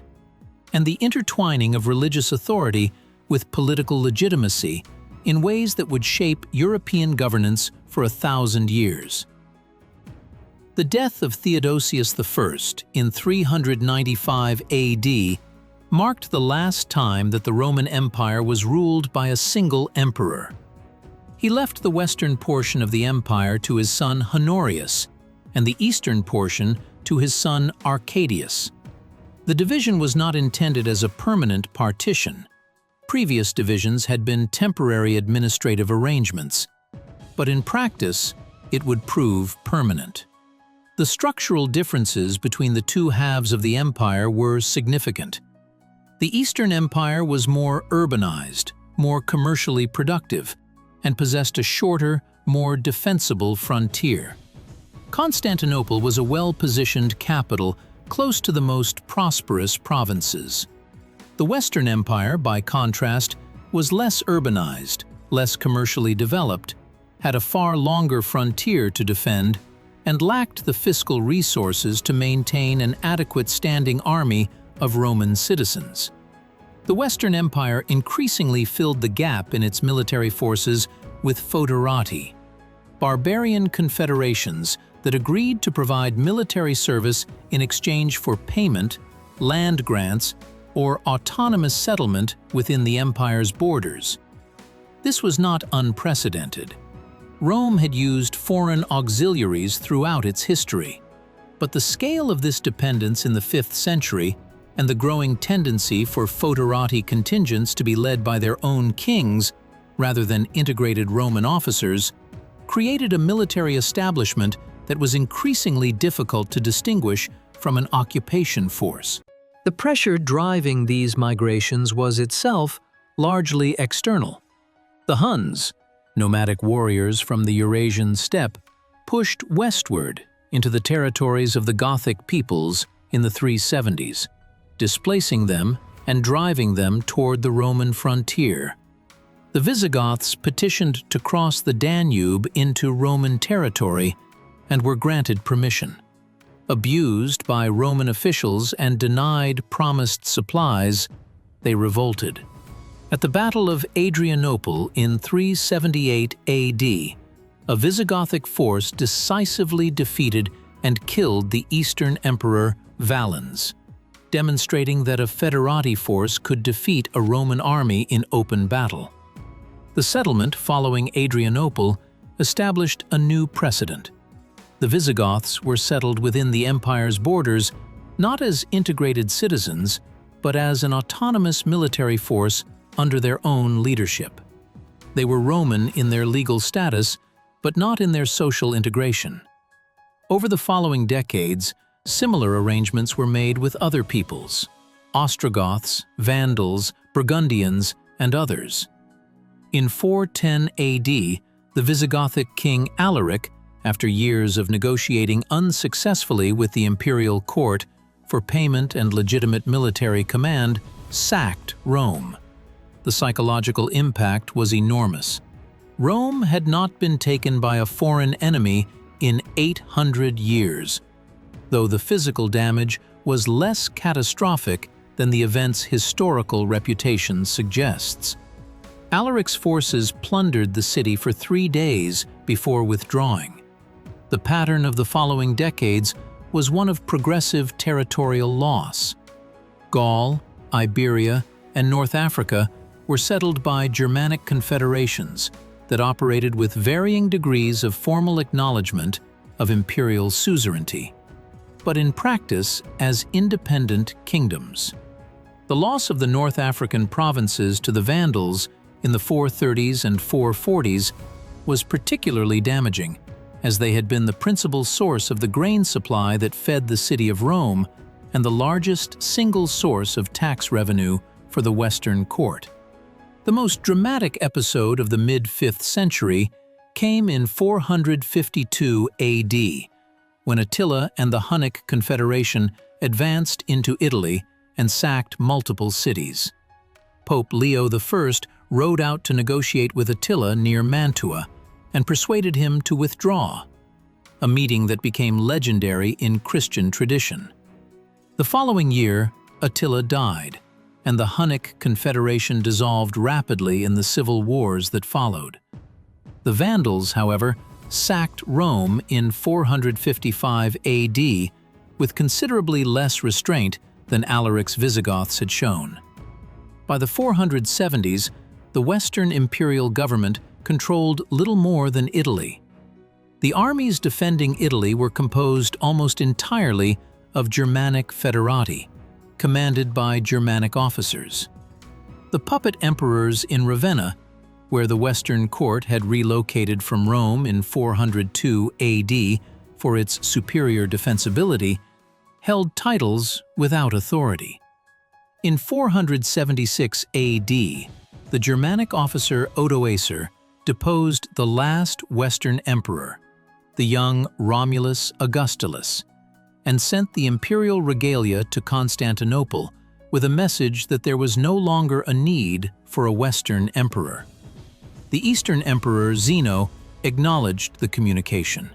Historians have identified 476 AD as the conventional date of the fall of the Western Roman Empire. It is a useful marker, but the reality was both more gradual and more ambiguous. The Roman Senate continued to meet. Roman law continued to be administered. Roman culture, its language, its religion, its literary tradition, its building techniques, continued to shape the lives of the people of the former Western provinces. The Gothic and Frankish kings who succeeded the emperors actively sought Roman legitimacy and preserved Roman institutions to varying degrees. The Ostrogothic king Theodoric, who ruled Italy from 493 to 526 AD, maintained the Senate, preserved Roman administrative procedures, and governed with a degree of effectiveness that surpassed many of the late Western emperors. The fall of the Western Roman Empire was less an event than a process, one that had been underway for more than a century before 476, and whose cultural and institutional consequences extended for centuries afterward. The city of Rome in the late 5th century bore little resemblance to the capital of 1 million inhabitants that Augustus had adorned with marble. The population had fallen dramatically. Estimates suggest as few as 100,000 people by the 6th century, and possibly far fewer at the lowest point. Aqueducts had been damaged or cut during sieges. Temples had been stripped of their marble cladding and bronze fittings. The physical fabric of the city had been deteriorating for generations due to the cessation of the public maintenance programs that had sustained it.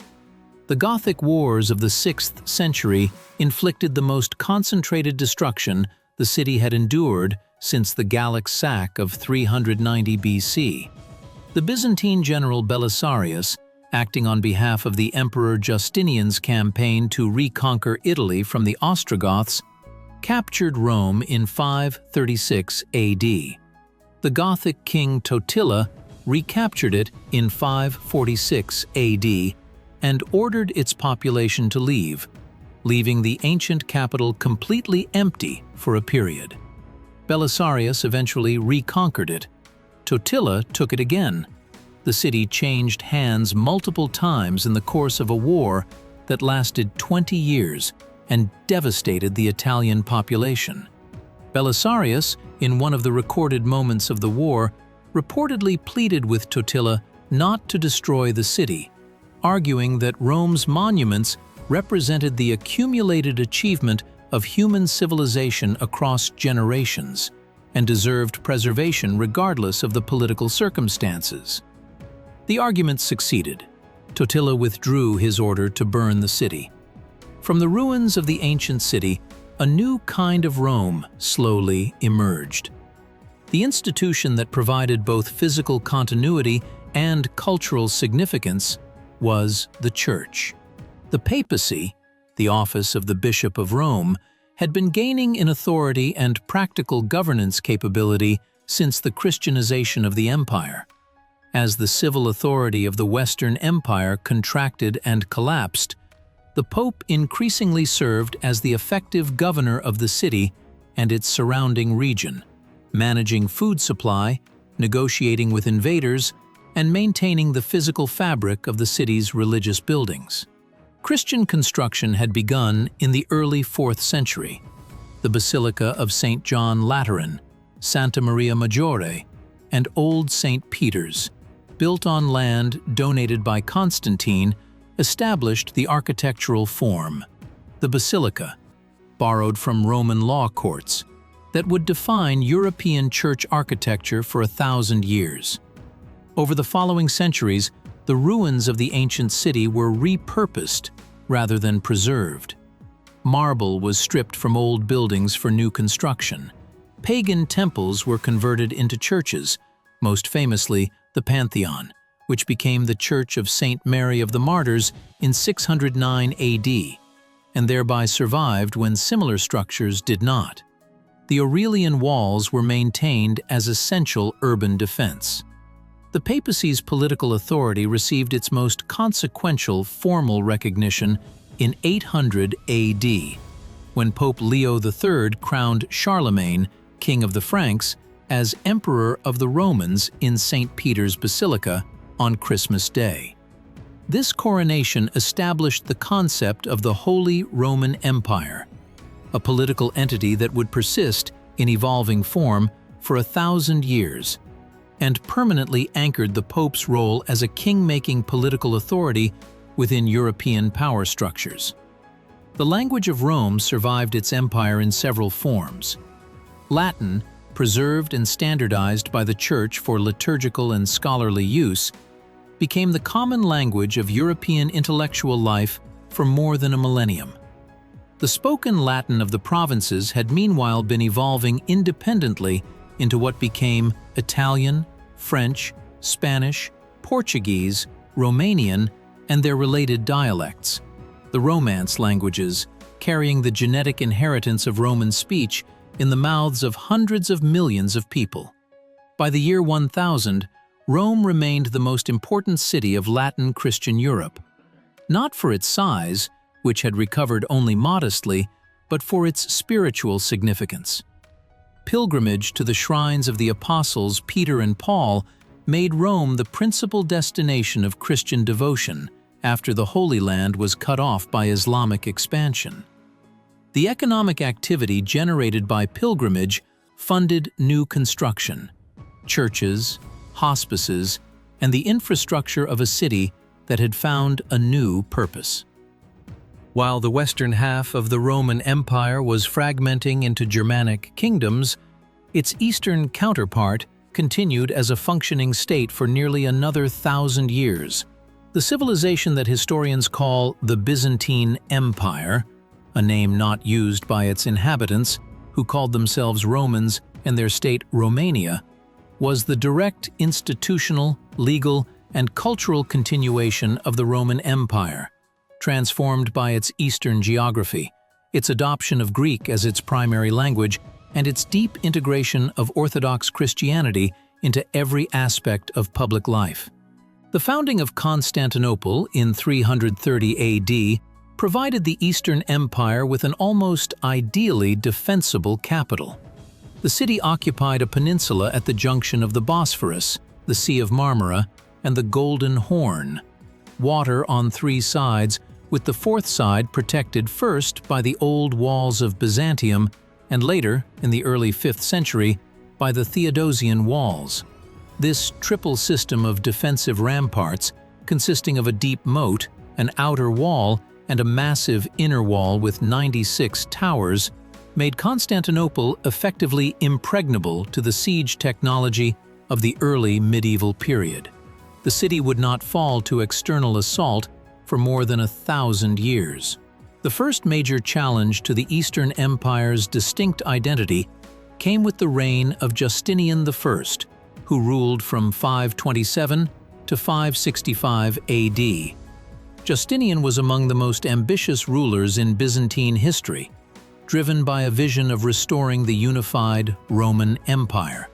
His greatest general, Belisarius, achieved the reconquest of North Africa from the Vandals in 534 AD, and then spent years campaigning in Italy against the Ostrogoths. Sicily and much of mainland Italy were eventually reclaimed, though at enormous cost. Justinian's domestic legacy was even more significant than his military campaigns. He oversaw the systematic codification of Roman law, the Corpus Juris Civilis, completed in 534 AD, which organized centuries of accumulated legislation, jurisprudence, and imperial edicts into a coherent body of law. This codification became the foundation of most European legal systems, directly or indirectly, through its influence on the canon law of the Catholic Church and the legal codes of the medieval kingdoms. The architectural centerpiece of Justinian's reign was the Hagia Sophia, rebuilt after its predecessor was destroyed in the Nika riots of 532 AD. The new church, completed in 537 AD, was a technical and aesthetic achievement of the highest order. Its massive central dome, 31 meters in diameter, ringed at its base by 40 windows, created an effect that contemporary observers described as the dome appearing to float on light. When Justinian first entered the completed building, he reportedly exclaimed that he had surpassed Solomon.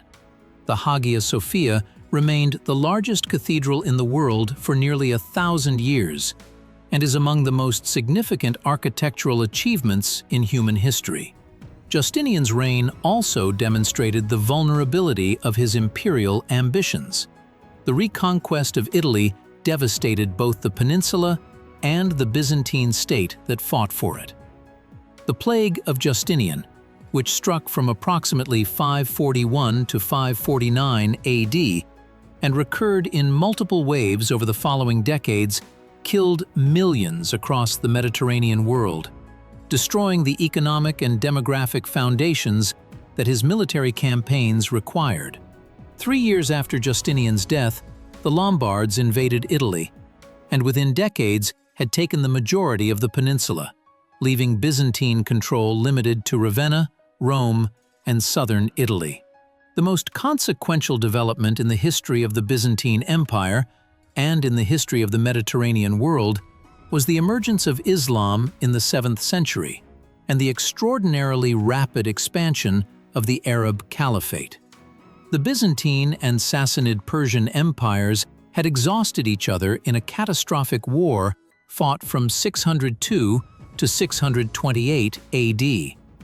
The Sassanids had captured Jerusalem, Syria, Egypt, and had threatened Constantinople itself. The Emperor Heraclius had mounted a remarkable counter-campaign, eventually penetrating into the Persian heartland and forcing a peace that restored the pre-war territorial status. Both empires emerged from the conflict with their resources severely depleted, and their frontier populations weary and economically damaged. Into this exhausted landscape, beginning in the 630s, the Arab armies of the newly unified Islamic Caliphate advanced with a speed and force that shattered the existing geopolitical order. In 8 years, Syria, Palestine, and Egypt, provinces that had been Roman and then Byzantine for 7 centuries, were lost. Persia, Rome's ancient rival and adversary across a millennium of intermittent warfare, was conquered and absorbed entirely into the Caliphate by 651 AD. The Byzantine Empire lost perhaps 2/3 of its territory and revenue within a generation. Constantinople itself was besieged twice, from 674 to 678 AD and from 717 to 718 AD, and survived both sieges. The principal defensive weapon in the second siege was Greek fire, an incendiary substance delivered through ship-mounted siphons that burned on contact with water and could not easily be extinguished. The precise chemical composition of Greek fire was a state secret that remains unknown, though modern analysis suggests it likely involved some combination of naphtha, quicklime, and other materials. The loss of the southern Mediterranean left the Byzantine Empire geographically contracted to Anatolia, the Balkans, and fragments of Greece and Italy. The empire that emerged from this contraction was culturally transformed. Greek had effectively displaced Latin as the language of government and culture. The rural economy and the provincial military organization had been restructured along new lines, and the integration of Orthodox Christianity into every dimension of public and private life was more complete than in any previous period. The thema system, developed through the 7th and 8th centuries, was the central administrative innovation of this period. The existing provinces were reorganized as themata, each governed by a strategos, who held both civil and military authority over his region. The armies of each thema were locally recruited and maintained, with soldiers receiving land grants in exchange for hereditary military service, an arrangement that gave soldiers a direct stake in the defense of the specific territory where they and their families lived. This system produced armies that were smaller than the imperial legions of the classical period, but more economical to maintain and more reliably motivated. The Macedonian dynasty, founded by Basil I in 867 AD, presided over what historians identify as the Byzantine Golden Age, a period of approximately 2 centuries during which the empire's territorial position stabilized and improved. Its economy prospered, its artistic culture reached its highest medieval expression, and its cultural influence extended across a broader geographic range than at any previous period. Constantinople, by the year 1000 AD, held approximately 500,000 people and was the largest, wealthiest, and most cosmopolitan city in the Christian world. The city's markets drew merchants from across Eurasia. Its libraries preserved the bulk of the surviving literature of ancient Greece. Its workshops produced luxury textiles, enamels, and manuscripts that were traded and gifted across the known world. The Hagia Sophia was embellished with magnificent mosaics. New churches were built throughout the empire. The empire's cultural influence was perhaps most consequential among the Slavic peoples of Eastern Europe. Byzantine missionaries, most famously the brothers Cyril and Methodius, developed the Glagolitic alphabet, the foundation of what became the Cyrillic script, to allow the creation of Slavic liturgical texts, facilitating the Christianization of Moravia, Bulgaria, Serbia, and ultimately Rus. The conversion of Prince Vladimir of Kiev to Orthodox Christianity in 988 AD aligned Russia with the Byzantine religious and cultural tradition, with consequences that have shaped Eastern Europe to the present day. The Varangian Guard, elite mercenary soldiers recruited primarily from Scandinavia and later from Anglo-Saxon England, served as the emperor's personal bodyguard. They represent one of the more remarkable cultural ironies of medieval history. The descendants of Viking raiders serving as the household troops of a Roman emperor whose subjects spoke Greek and practiced Orthodox Christianity. Militarily, the Macedonian emperors pursued a policy of calculated expansion on multiple fronts. Basil II, known as the Bulgaroktonos, the Bulgar Slayer, completed the reconquest of Bulgaria in 1018 AD after a war of extraordinary ferocity, reportedly blinding 15,000 Bulgarian prisoners and sending them home under the guidance of one-eyed guides, one eye spared in each group of 100. The Bulgarian Tsar Samuel died of shock upon seeing his blinded army. Such actions remind historians that the golden age of Byzantine civilization existed alongside conduct that the empire's own Christian values formally condemned. Byzantine art of the Macedonian period represents the fullest expression of the distinctly Eastern Christian aesthetic. golden mosaics set against dark grounds, stylized figures that subordinate naturalistic representation to spiritual expressiveness, the integration of liturgical function with architectural magnificence. This aesthetic tradition, transmitted through Byzantine cultural influence, shaped the development of religious art across Eastern Europe, Russia, and the Mediterranean for centuries after the empire's own fall. The latter half of the 11th century saw the Byzantine Empire's fortunes turn sharply. The Seljuk Turks, a newly Islamicized people from Central Asia, had established a powerful state in Persia and were expanding aggressively westward. At the Battle of Manzikert in 1071 AD, a Byzantine army was decisively defeated, and the emperor Romanos IV captured, the second time a Roman emperor had been taken prisoner by a foreign enemy, after Valerian's capture by the Sassanids 8 centuries earlier. Anatolia, the heartland of Byzantine agricultural and military power, was rapidly overrun. The loss of Anatolia left the empire gravely weakened. The Emperor Alexios I Komnenos, who assumed power in 1081 AD after a period of civil war, dispatched a letter to Pope Urban II, requesting military assistance to recover the lost territories. The response was the First Crusade, a development that Alexios had neither requested nor anticipated on that scale.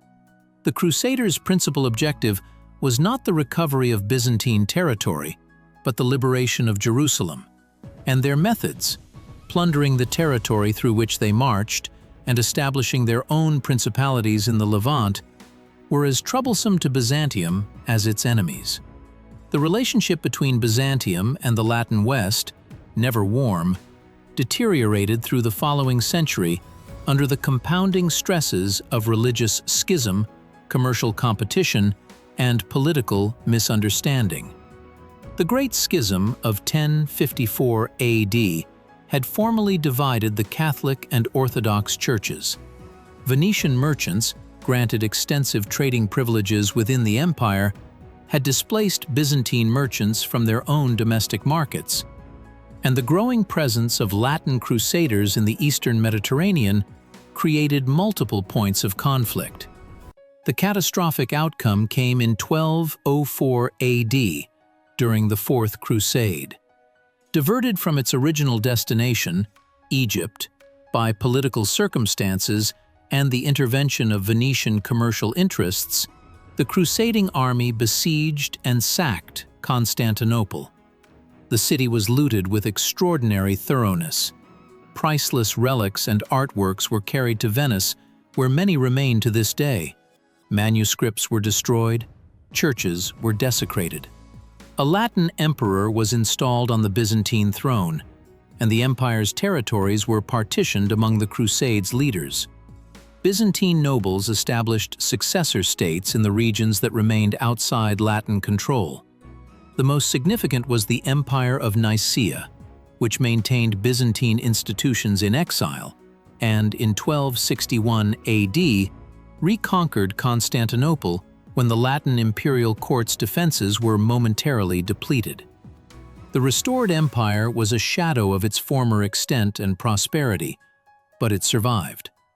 The final 2 centuries of the Byzantine Empire were characterized by a tenacious resistance against progressive territorial contraction, sustained by diplomatic skill, cultural vitality, and a remarkable refusal to acknowledge that the end was approaching. The Ottoman state, founded by the Turkic leader Osman Bey in northwestern Anatolia around 1300 AD, expanded with extraordinary speed. Its military effectiveness, its sophisticated administrative systems, and its ability to absorb and assimilate diverse peoples allowed it to grow within a generation from a minor frontier principality to the dominant power of Anatolia. Ottoman forces crossed into Europe in 1354 AD, and within decades had established control over most of the Balkans. Constantinople, by the early 15th century, was effectively an isolated city within an empire that had otherwise ceased to exist. The empire's territories had contracted to the city itself, a few coastal enclaves, and the relatively prosperous despotate of the Morea in the Peloponnese. The population of Constantinople had fallen to perhaps 100,000 or fewer.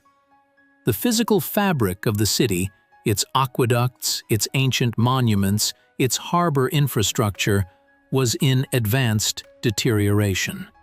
The final siege came in 1453 AD, under the Ottoman Sultan Mehmed II, who had assembled an army of perhaps 80,000 soldiers and a siege train that included several massive bombards, cannon of a size previously unknown in warfare. The largest, reportedly cast by a Hungarian engineer named Urban, fired stone balls weighing approximately 600 kilograms at ranges of up to 2 kilometers. Against these weapons, the Theodosian walls, which had repelled every assault for 1,000 years, could not hold indefinitely. The siege lasted 53 days. On May 29, 1453 AD, Ottoman forces breached the walls and entered the city. The Emperor Constantine XI reportedly discarded his imperial insignia and charged into the fighting, dying in the defense of his city. His body was never positively identified. Sultan Mehmed II entered Constantinople on horseback and rode directly to the Hagia Sophia. Moved by its beauty, he ordered that it be preserved and converted into a mosque rather than destroyed, a decision that ensured the building's survival. He then took the title Caesar-i Rum, Caesar of Rome, explicitly identifying himself as the successor to the Roman imperial tradition.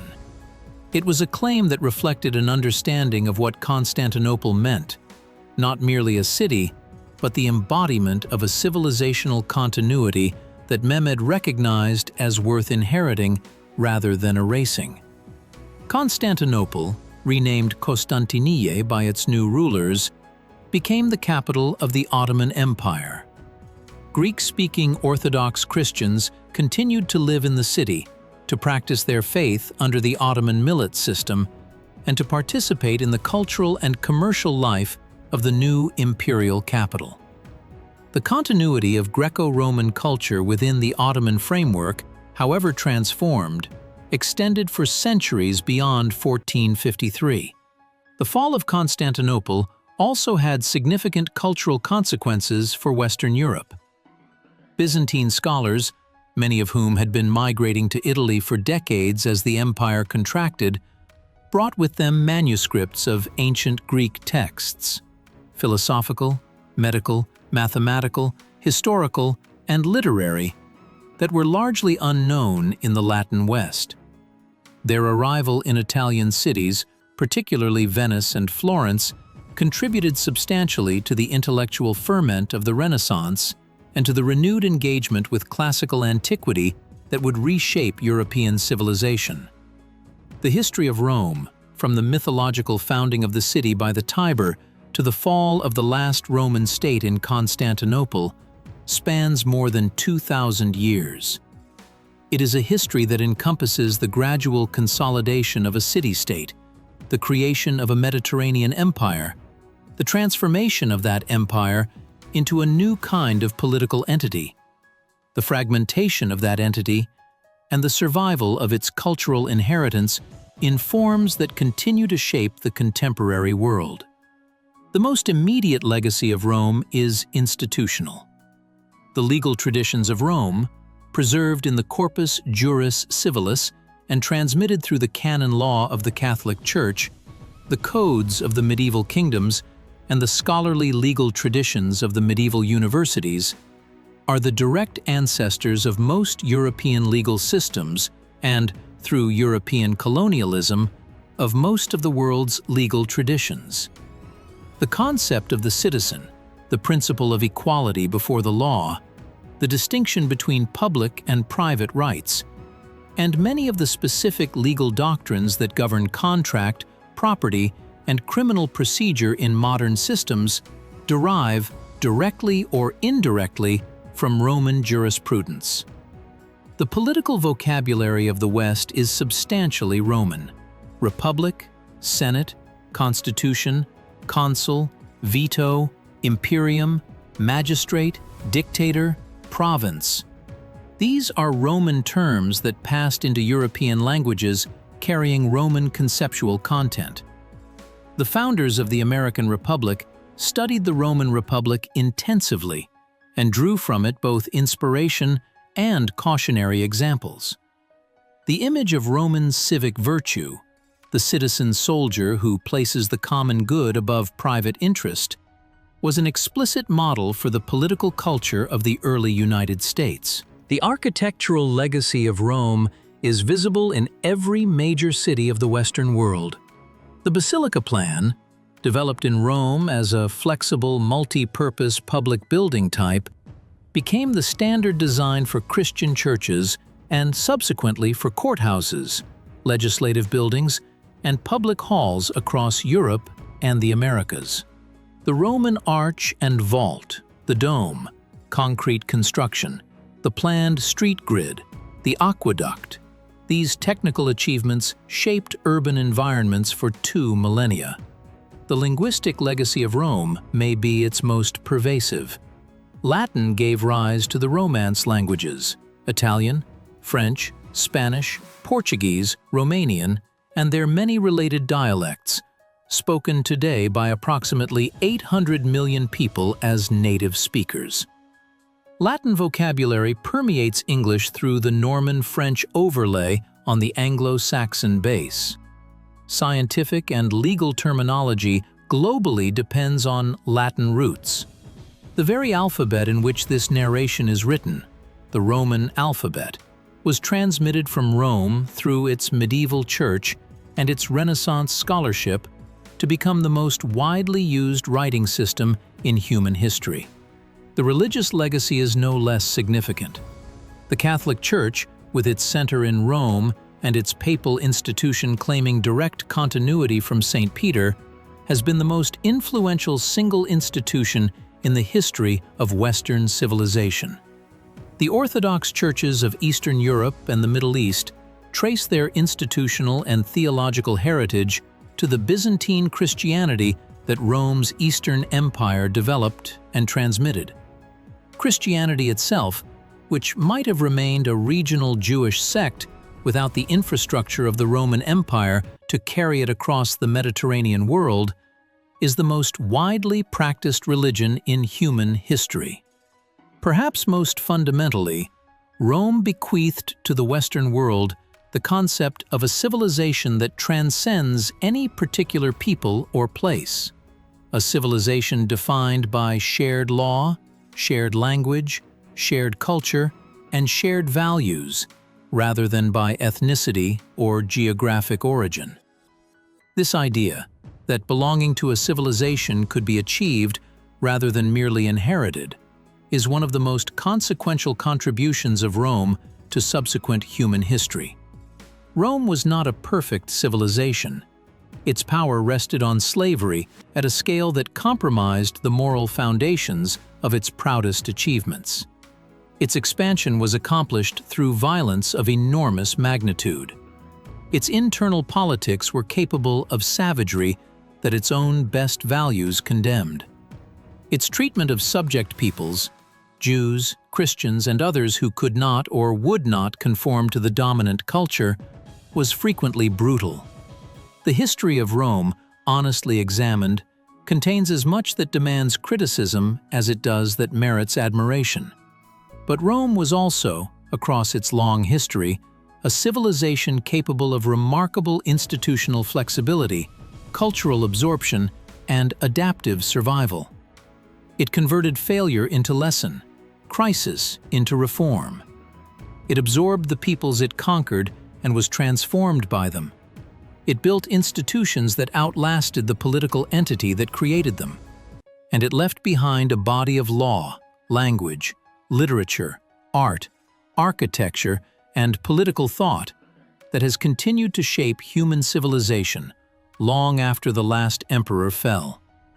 The fall of Rome was not an ending. It was a transformation, a process by which one form of civilization dissolved into the many forms that have followed it. In the Romance languages spoken across 3 continents, in the legal codes of 100 nations, in the architectural forms of every major city, in the religious institutions that have shaped the inner lives of billions of people across 2 millennia. In all of this, Rome continues. Rome was not built in a day. It was not destroyed in one either. It changed, as all things change, and in changing, it endured.